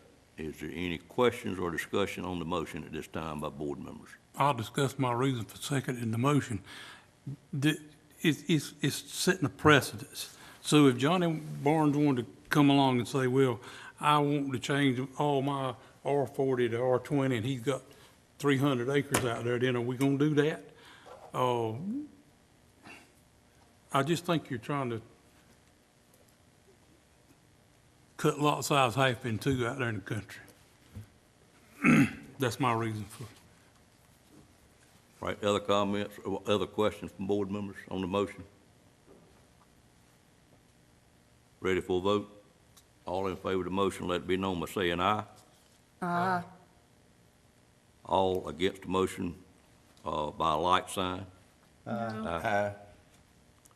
To be clear, I'm going to ask for a show of hands. All in favor of the motion, please raise your hand.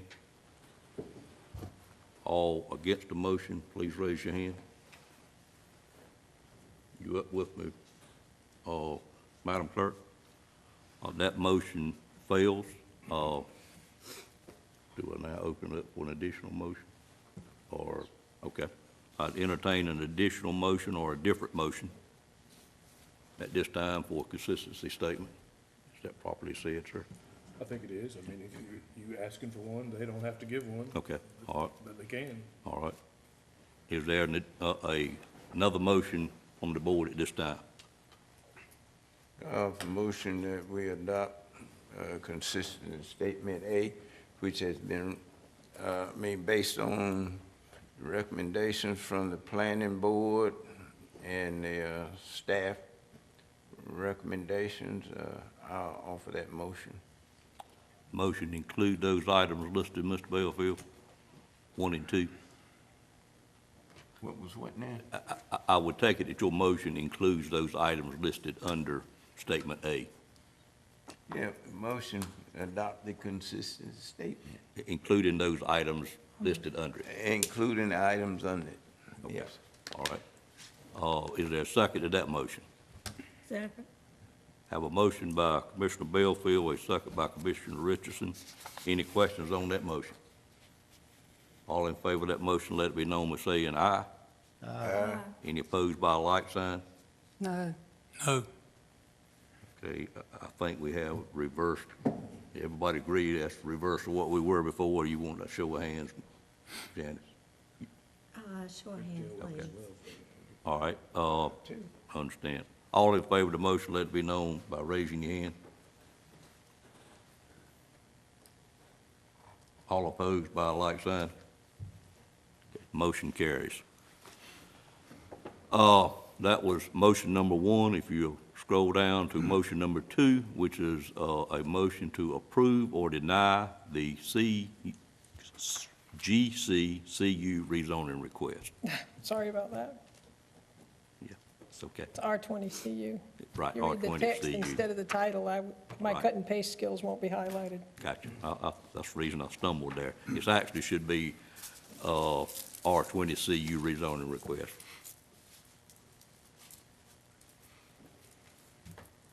motion to approve or deny the rezoning request? Of motion to approve. I have a motion to approve the rezoning request. Is there a second to that motion? Second. Second, motion by Commissioner Bellfield, second by Commissioner Outlaw. Any questions on the motion? All in favor of that motion, let it be known by raising your hand.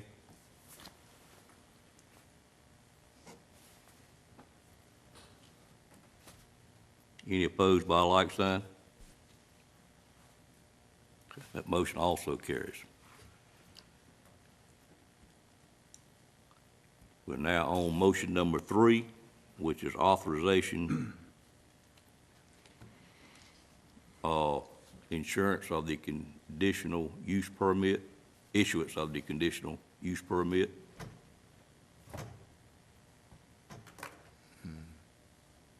Mr. Chairman, I move that the board authorize issuance of a conditional use permit in relation to the conditional use request findings of fact in the minutes.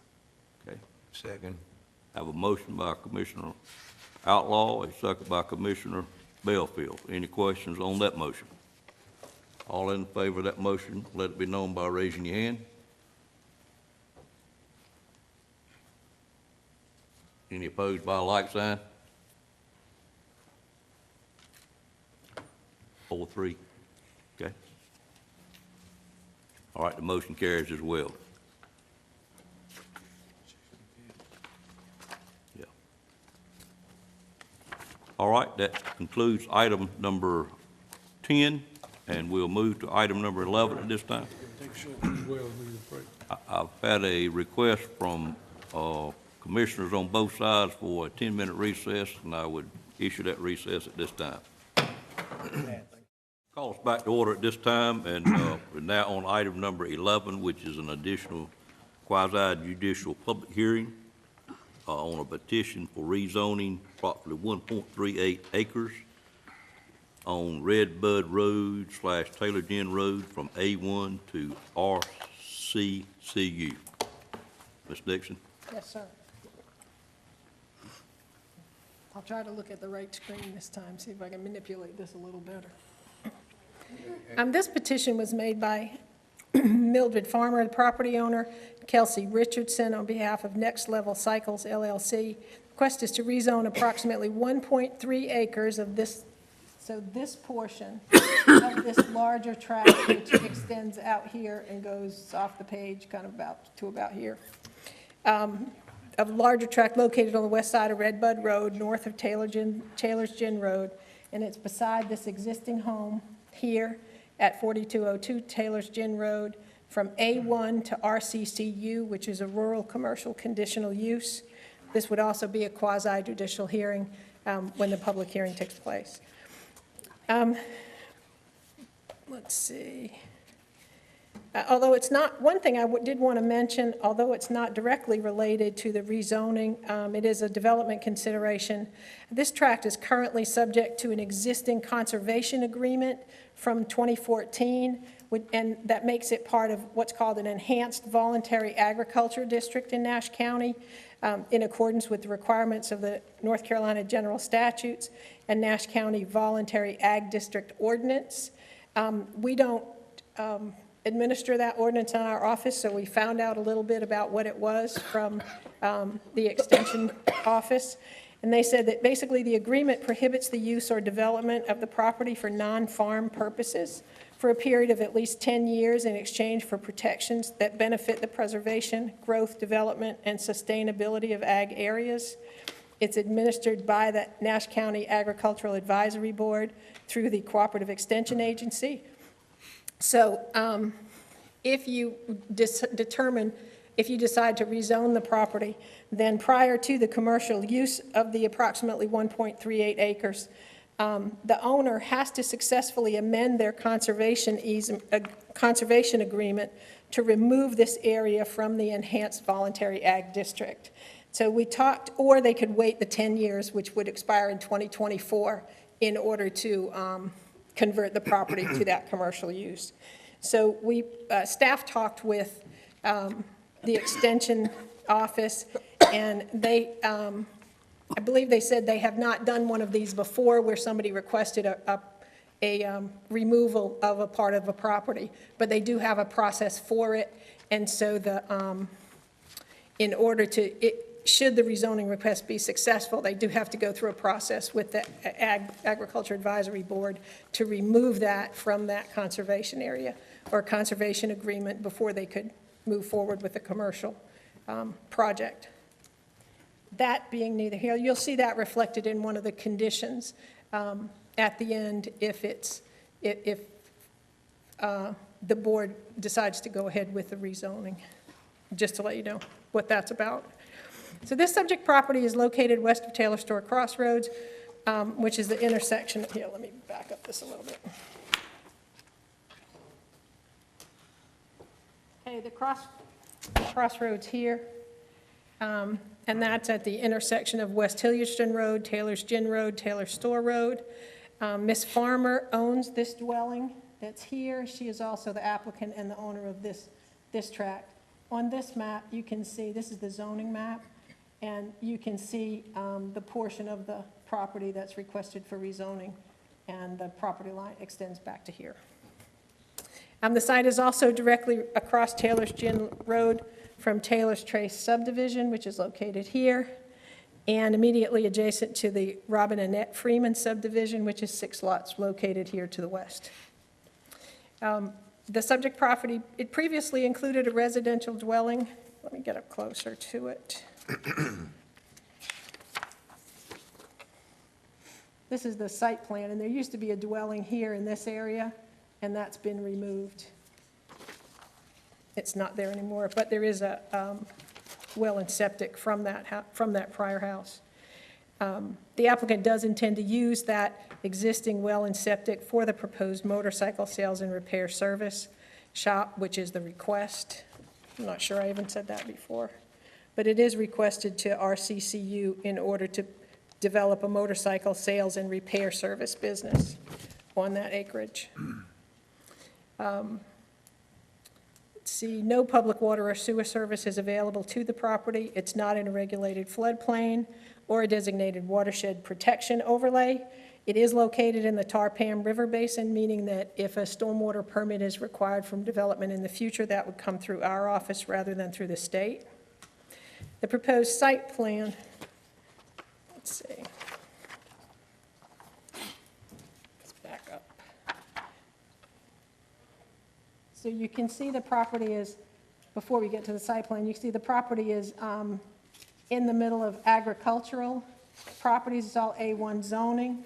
This property right here, keep looking the wrong direction, you can see is notated as a solar farm, so that is a non-residential use, but it is allowed in the underlying A1 district without rezoning on that central property.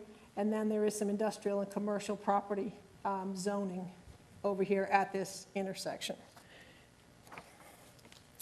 The proposed site plan shows a 720 square foot motorcycle sales and repair service shop with 5 standard gravel parking spaces and 1 hard surface parking space for handicap, a gravel driveway that will provide access directly from Taylor's Gin Road through an easement across Ms. Farmer's other piece of property, this one here, so you can see a driveway coming across that right there for direct access to Taylor's Gin. And the site plan does not propose any outdoor motorcycle displays or storage or work areas. So there would not be vehicles stored or parts stored or anything outside on the tract. Everything will take place inside the building. Work areas, display, and storage.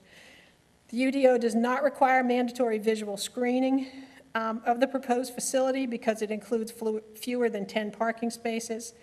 And also the area to be used for commercial purposes is located more than 100 feet from any residentially used lot on the same side of the public right-of-way, with the exception of the applicant's other piece of property located here. And typically, we have not required screening the applicant to screen from themselves, if that makes sense. Even if they own 2 pieces of property, we've typically not required that screening to go between the applicant's own property two pieces of their own property.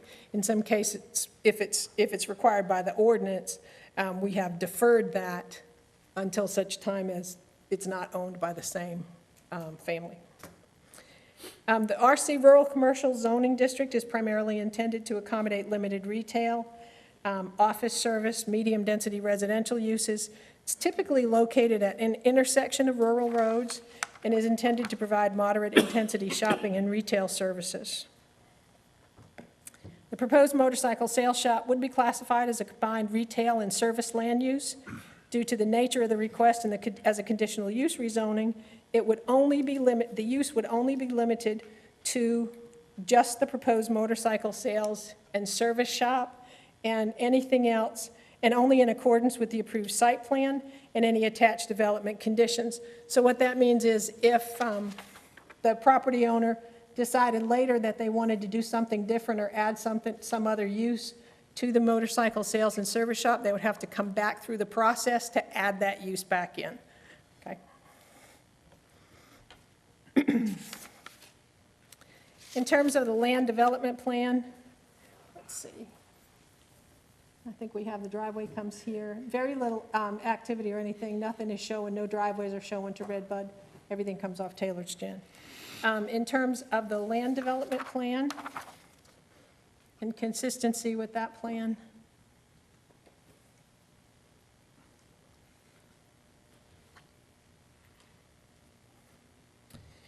the land development plan does designate it as rural growth, defined as areas where urban services like public water and sewer are not expected to be extended within the planning horizon, where preservation of agriculture and agricultural operations is a primary concern.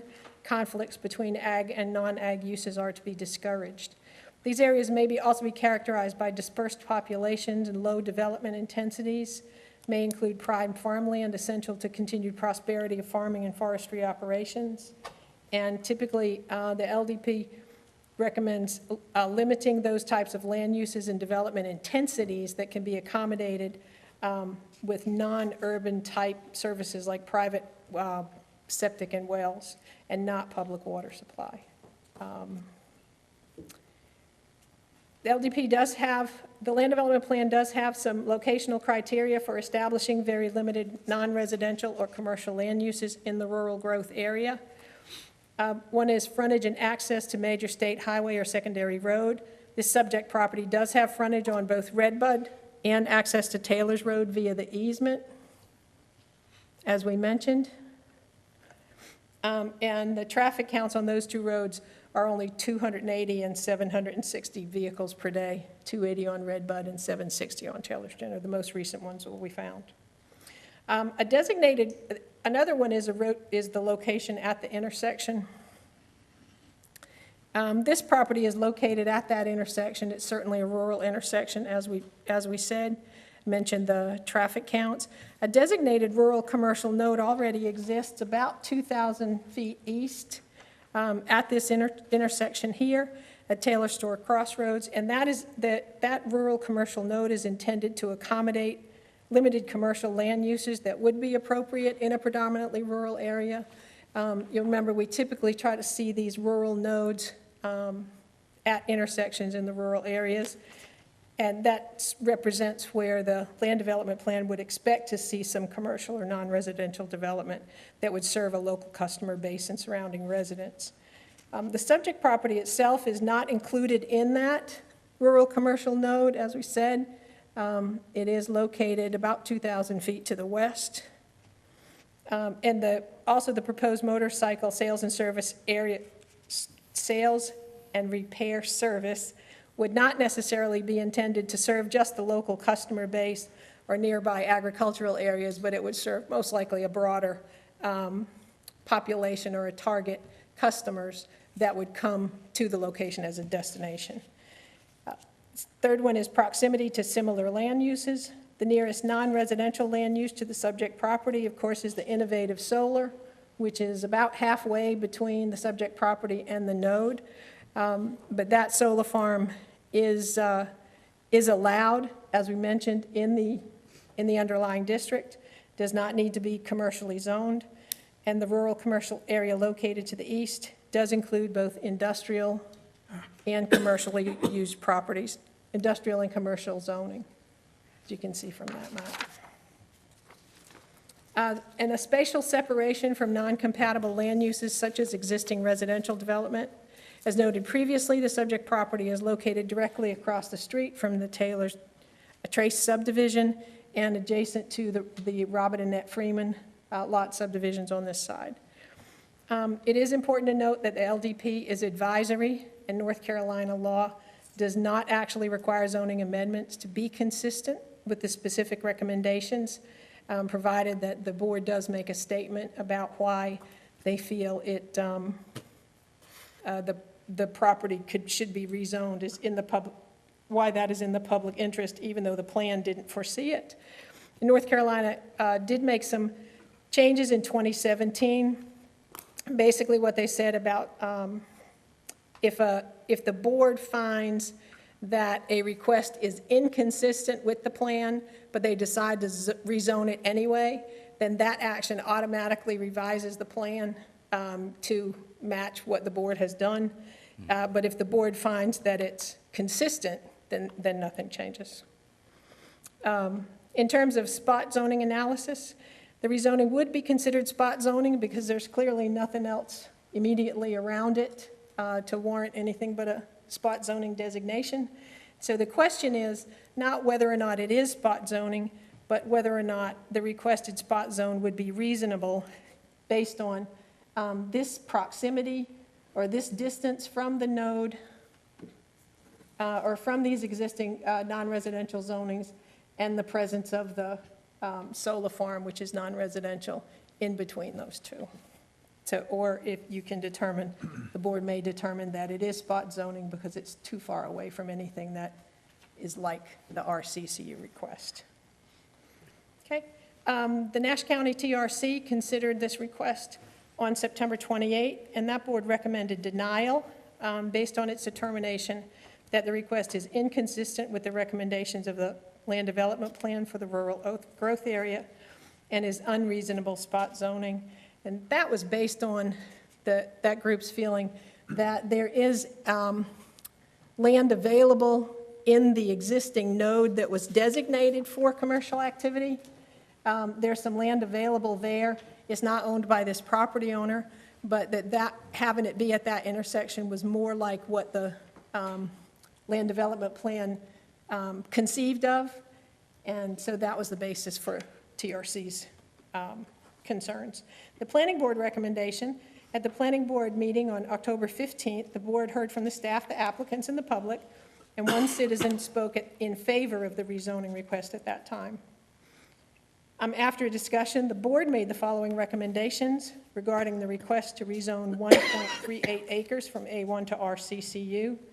They recommended the consistency statement A in your packet, finding the request to be consistent with the adopted plans, reasonable, and in the public interest. And that vote was unanimous. Secondly, the planning board voted unanimously to recommend favorably the RCCU commercial conditional use rezoning to the Board of Commissioners. And third, there was a unanimous vote for approval of issuing a conditional use permit with the specified conditions listing in the motion number 3 below. In your packets. All right. And if you have any questions or All right. any Any of that. board member have questions of staff at this time? I have one question, Ms. Nixon. The entrance would be off Taylor Ginn Road, not Redbud Road, is that correct? Correct. The driveway's only showed here. There's no driveway shown there. What is the purpose of it having that tail behind it, I guess? Because this lot actually doesn't have any road frontage except on Gotta have Redbud. road frontage. Okay, I see that now, thank you. Other questions of staff? If not, I'd entertain a motion to go into public hearing at this time on this matter. So moved. Moved by Ms. Richardson, is there a second? Second. Second by Commissioner Combs. Any questions on the motion? All in favor of the motion, let it be known by saying aye. Aye. Any opposed by a like sign? Ladies and gentlemen, we're now in a public hearing, and it will be a quasi-judicial public hearing. If there's anyone here that wishes to speak on this item, either for or against it, we would need to swear you in, and I'd like for all potential speakers to come forward at this time, and I'd ask the attorney to swear you all in at one time.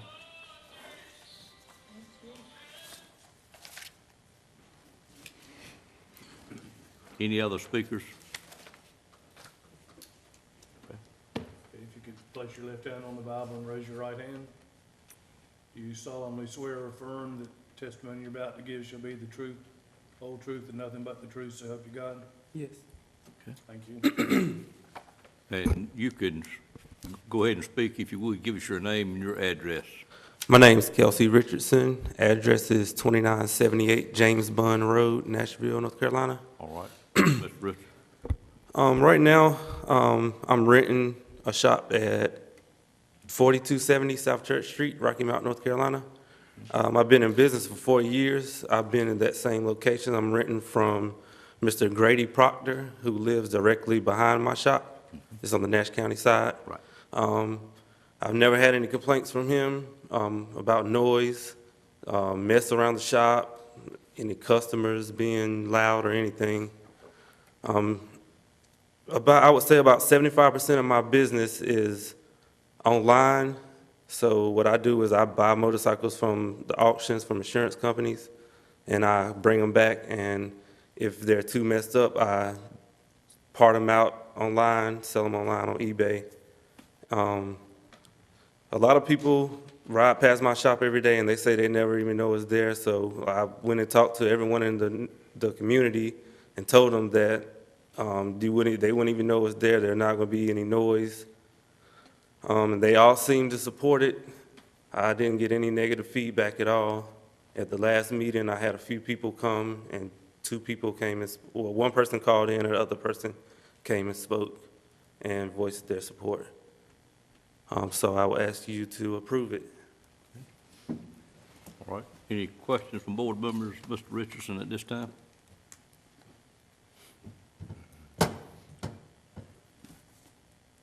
Well, I guess I just would have one. I'm not familiar with any of this, but what you perceive what are your hours, days, how would that work? My hours are from 8 to 5. No weekends? No weekends, Monday through Friday. Is there an existing building at this location you'd be utilizing? No, sir, I'll be building. You'll be building a building there, okay? All right. Any other questions from board members? All right, thank you, sir. Thank you. Mr. Richardson was the only one that got sworn in. Someone else wish to speak? Late arrival? Change of mind?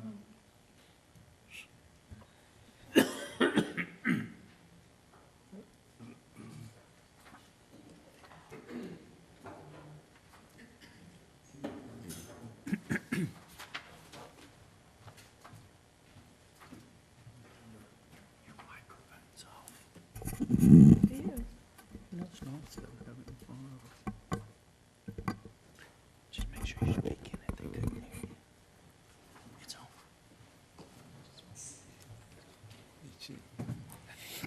Mr. Durham. Place your left hand on the Bible and raise your right hand. Do you solemnly swear or affirm that the testimony you're about to give shall be the truth, the whole truth, and nothing but the truth, so help you God? Yes, I do. Thank you. If you'd state your name and address and come over to the mic so we can pick you up. Well, thank you.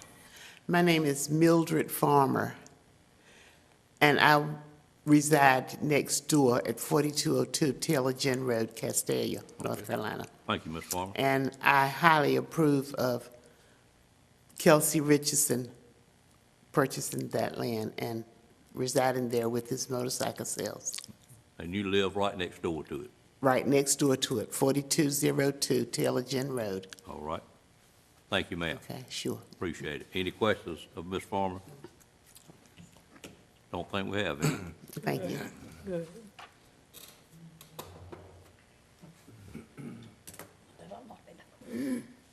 I don't see anyone else approaching. I will be glad to swear someone else in if we need to.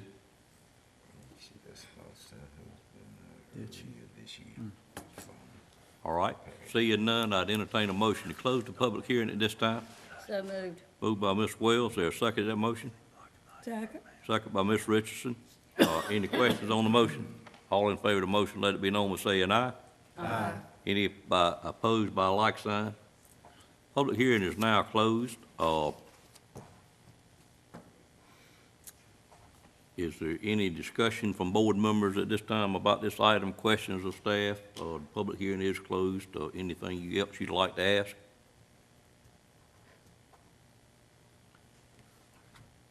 Actually, I don't recall, and I'm sure it has been a time when the planning board took a different direction from the recommendation of the staff. Was it the public appearance and the approval of what we're doing here that seemed to sway them in this direction? Or do you, that's an unfair question, but did you get any sense of it, since I find it unusual? I would say that there was one person that spoke that was not one of the applicants at that meeting who was in favor of it. Mm-hmm. And so I think that there was no opposition. The technical review committee's, I think, recommendation that was purely technical and based on the fact that the LDP did consider trying to move commercial or non-residential activities toward those intersection nodes.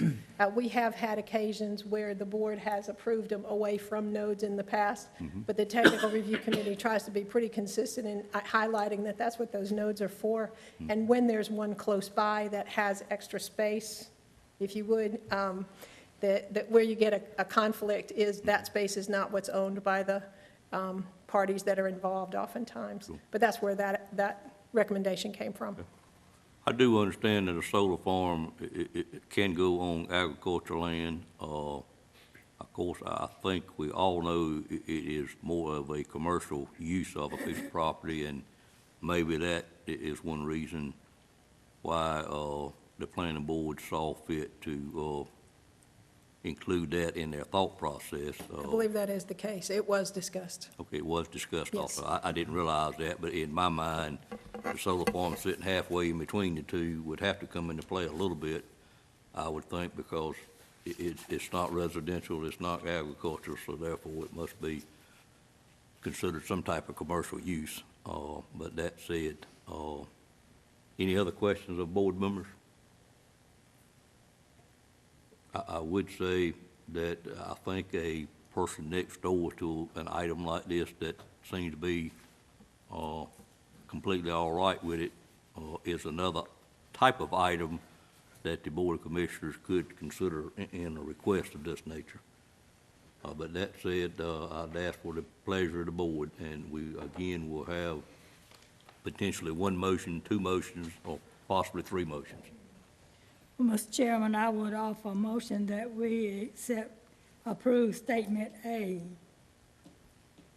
All right, I have a motion on the floor to accept consistency statement A, and Ms. Richards, I'm sure that's included the items 1, Yes. 2, and 3 that's listed below that. Is there- Included. is second to that motion?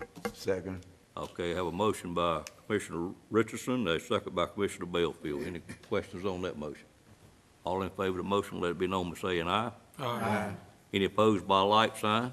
That consistency statement carries. Now we would be on motion number 2, which is to approve or deny the GCCU rezoning request. Move for approval. I think you got me again. I think that's RC. I believe it is. No, Sorry you about got- you- that. My you got- cutting and pasting is poor this month. You got me again. That's the reason I stumped again. I have a motion to approve the rezoning by Ms. Richards. Is there a second to that motion? Second. Second by Commissioner Outlaw. Any questions on the motion? All in favor of the motion, let it be known by saying aye. Aye. Any opposed by a like sign? The rezoning is approved also, which leads us to need a motion on item number 3, which would authorize the issuance of the conditional use permit. Is there a motion to approve, is there a motion to approve item number 3? So move. And that would include the finding of facts listed below that, Ms. Richardson? Yeah. And in fact. Okay, I have a motion. Second. And the conditions that are. And the conditions. And the conditions, yes, excuse me. Thank you, Mr. Durham. I have a motion by Commissioner Richardson, a second by Commissioner Bellfield. Any questions on that motion? All in favor of the motion, let it be known by saying aye. Aye. Any opposed by a like sign. Motion carries. Good luck with your venture, young man.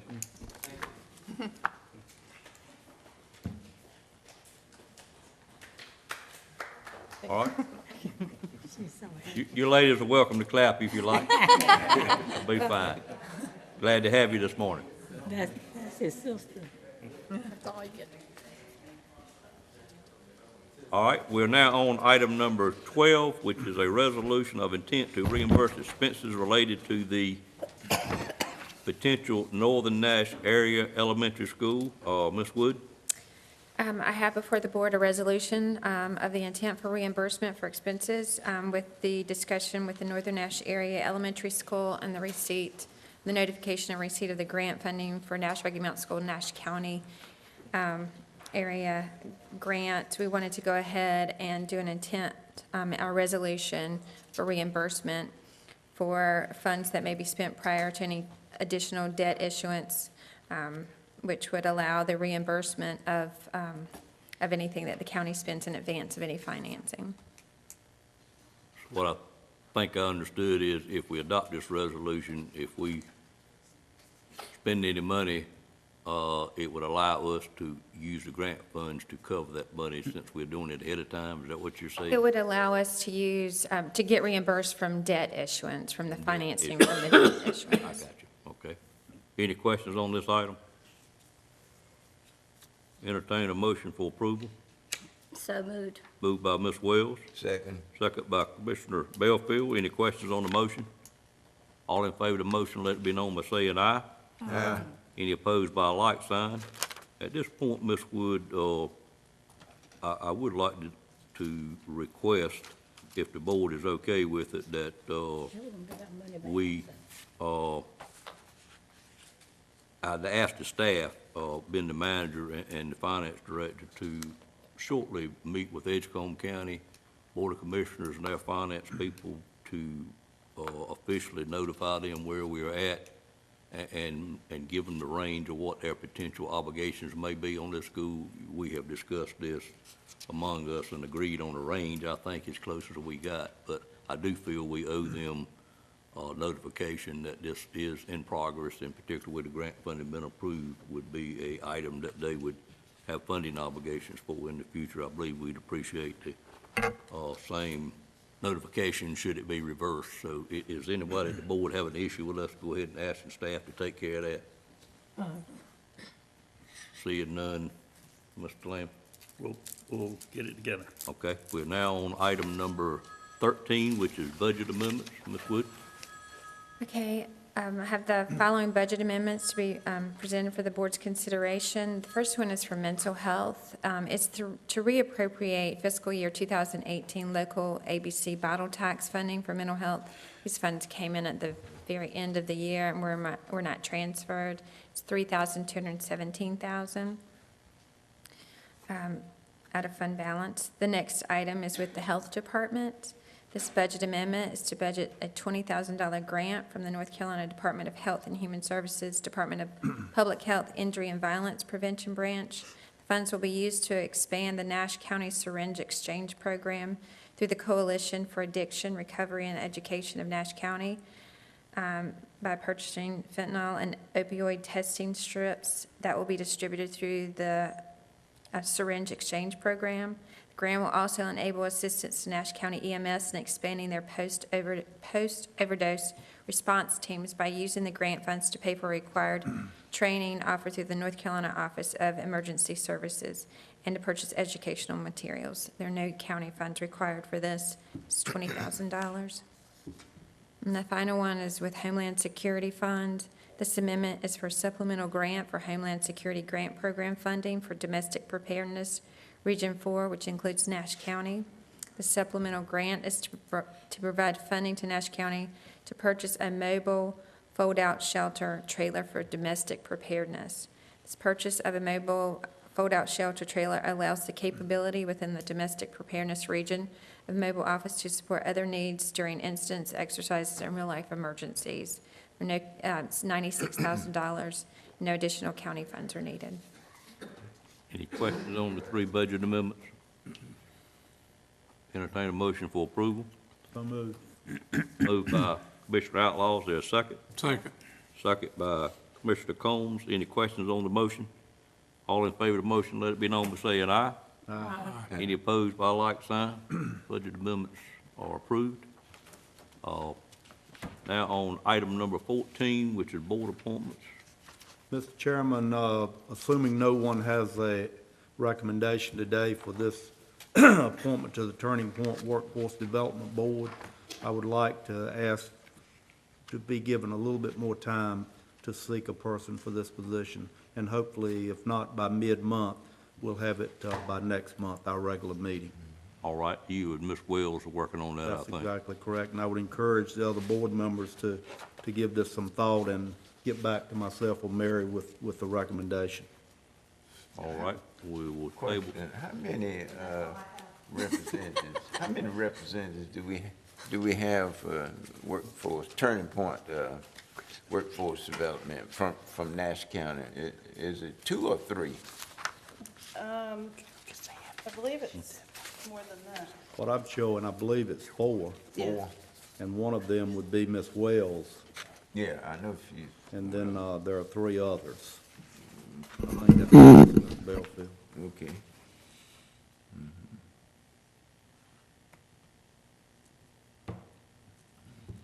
And I believe the board is represented by districts in Ms. Wells' district, Mr. Davis's district, and my district. So that's not to say the additional person couldn't come from one of our districts, but if you have a recommendation to kind of broaden the perspective on this particular board, that would be a good thing, I believe. Other questions about this item? We- Be all right if I looked at somebody to bring in. Absolutely. Yeah, give me a name. I think Mr. Outlaw was asking for other board members to help fill this position. I didn't mean to exclude anybody from working on it by asking Mr. Outlaw and Ms. Wells to work on it, but Well, we are working on it, and we can fill this position, but I do believe it would broaden the perspective on this board if we had someone from another district. But if that's not the case, we'll fill it from one of our 3 districts. Okay. I think Mr. Belfield may have somebody in mind that he All might right. want us to consider. great. We'll table that. Are you ready to bring it back up, Mr. Outlaw? Next item on the agenda is item number 15, the monthly tax report. Mr. Wren? Good morning, sir. Good morning, Mr. Chairman and others. Of course, this is for informational purposes. I just need for you to accept the report, and I'll answer any questions if you have any. Any questions on the monthly tax report? Still trending good, sir? It is trending good. I don't know if it's good living, good clean living or what, but and by us and the taxpayers, but it is looking pretty good. We did get the bills out a little bit earlier this year, I noticed that, sir. so that helps a little bit too, so. All right, while you're up there, item number 16, tax refunds, Mr. Wren. Yes, sir, I just need your approval to disperse the funds. All right. Pleasure of the board. Move for approval. Have a motion to approve the tax refunds for this month by Mr. Barnes. Second. Second by Ms. Richardson. Any questions on the motion? All in favor of the motion, let it be known by saying aye. Aye. Any opposed by a like sign? Tax refunds are approved, sir. Thank you very much. At this time, I would ask for any comments, questions, thoughts, ideas from other members of the board. Item number 17. Mr. Chairman, just one comment. Sure. Back to the comments you made about the staff working with Edgecombe County. Yes, sir. It just occurred to me, although it's not a significant sum of money, would that same logic apply with the early college the money that we're putting into the early college? And if so, have we had those discussions? We have had those discussions with them and informed them already on early college. Okay, thank you. Correct? Okay, I thought we had. Yep. Okay. Mr. Chairman, I have a question. Since Michelle is here, do we have a date for the senior center? Or, We don't have a date yet, no. but it's They're still coming in construction. before the end of the, well, It's getting close. but The Okay. contractor is still working on things. just wondering. And the other thing is, I was going to ask if any of the commissioners or staff are interested in taking a tour of the pipeline construction area. We have a contact with the Atlantic Coast Pipeline that would be able to give us a tour of what they're doing. They're, especially the boring underneath the river right down the road from my house is very, very interesting. Pretty interesting process. So just throwing that out there if anybody's interested. I personally would sure be interested. Do you know the duration of that particular aspect of it, how long it would go on? Is it something we need to look at this month, or? I'll find out. I don't know the details, but it is an engineering marvel. Okay. Well, the staff would look at that, put it together. Don't know where you could blend it with our next meeting in this month or not, or whether it would need to be a separate day, but if y'all work on that, is it okay, everybody okay with that? All right. Thank you, Ms. Barnes. Anything else? Just one other thing that occurred to me. Yes, I know we've got the park dedication on November the 14th at 10 in the morning, and I think we had talked about possibly in the surrounding area, Yeah. making sure those people had been invited. Yes. Okay, good. All right. Other items?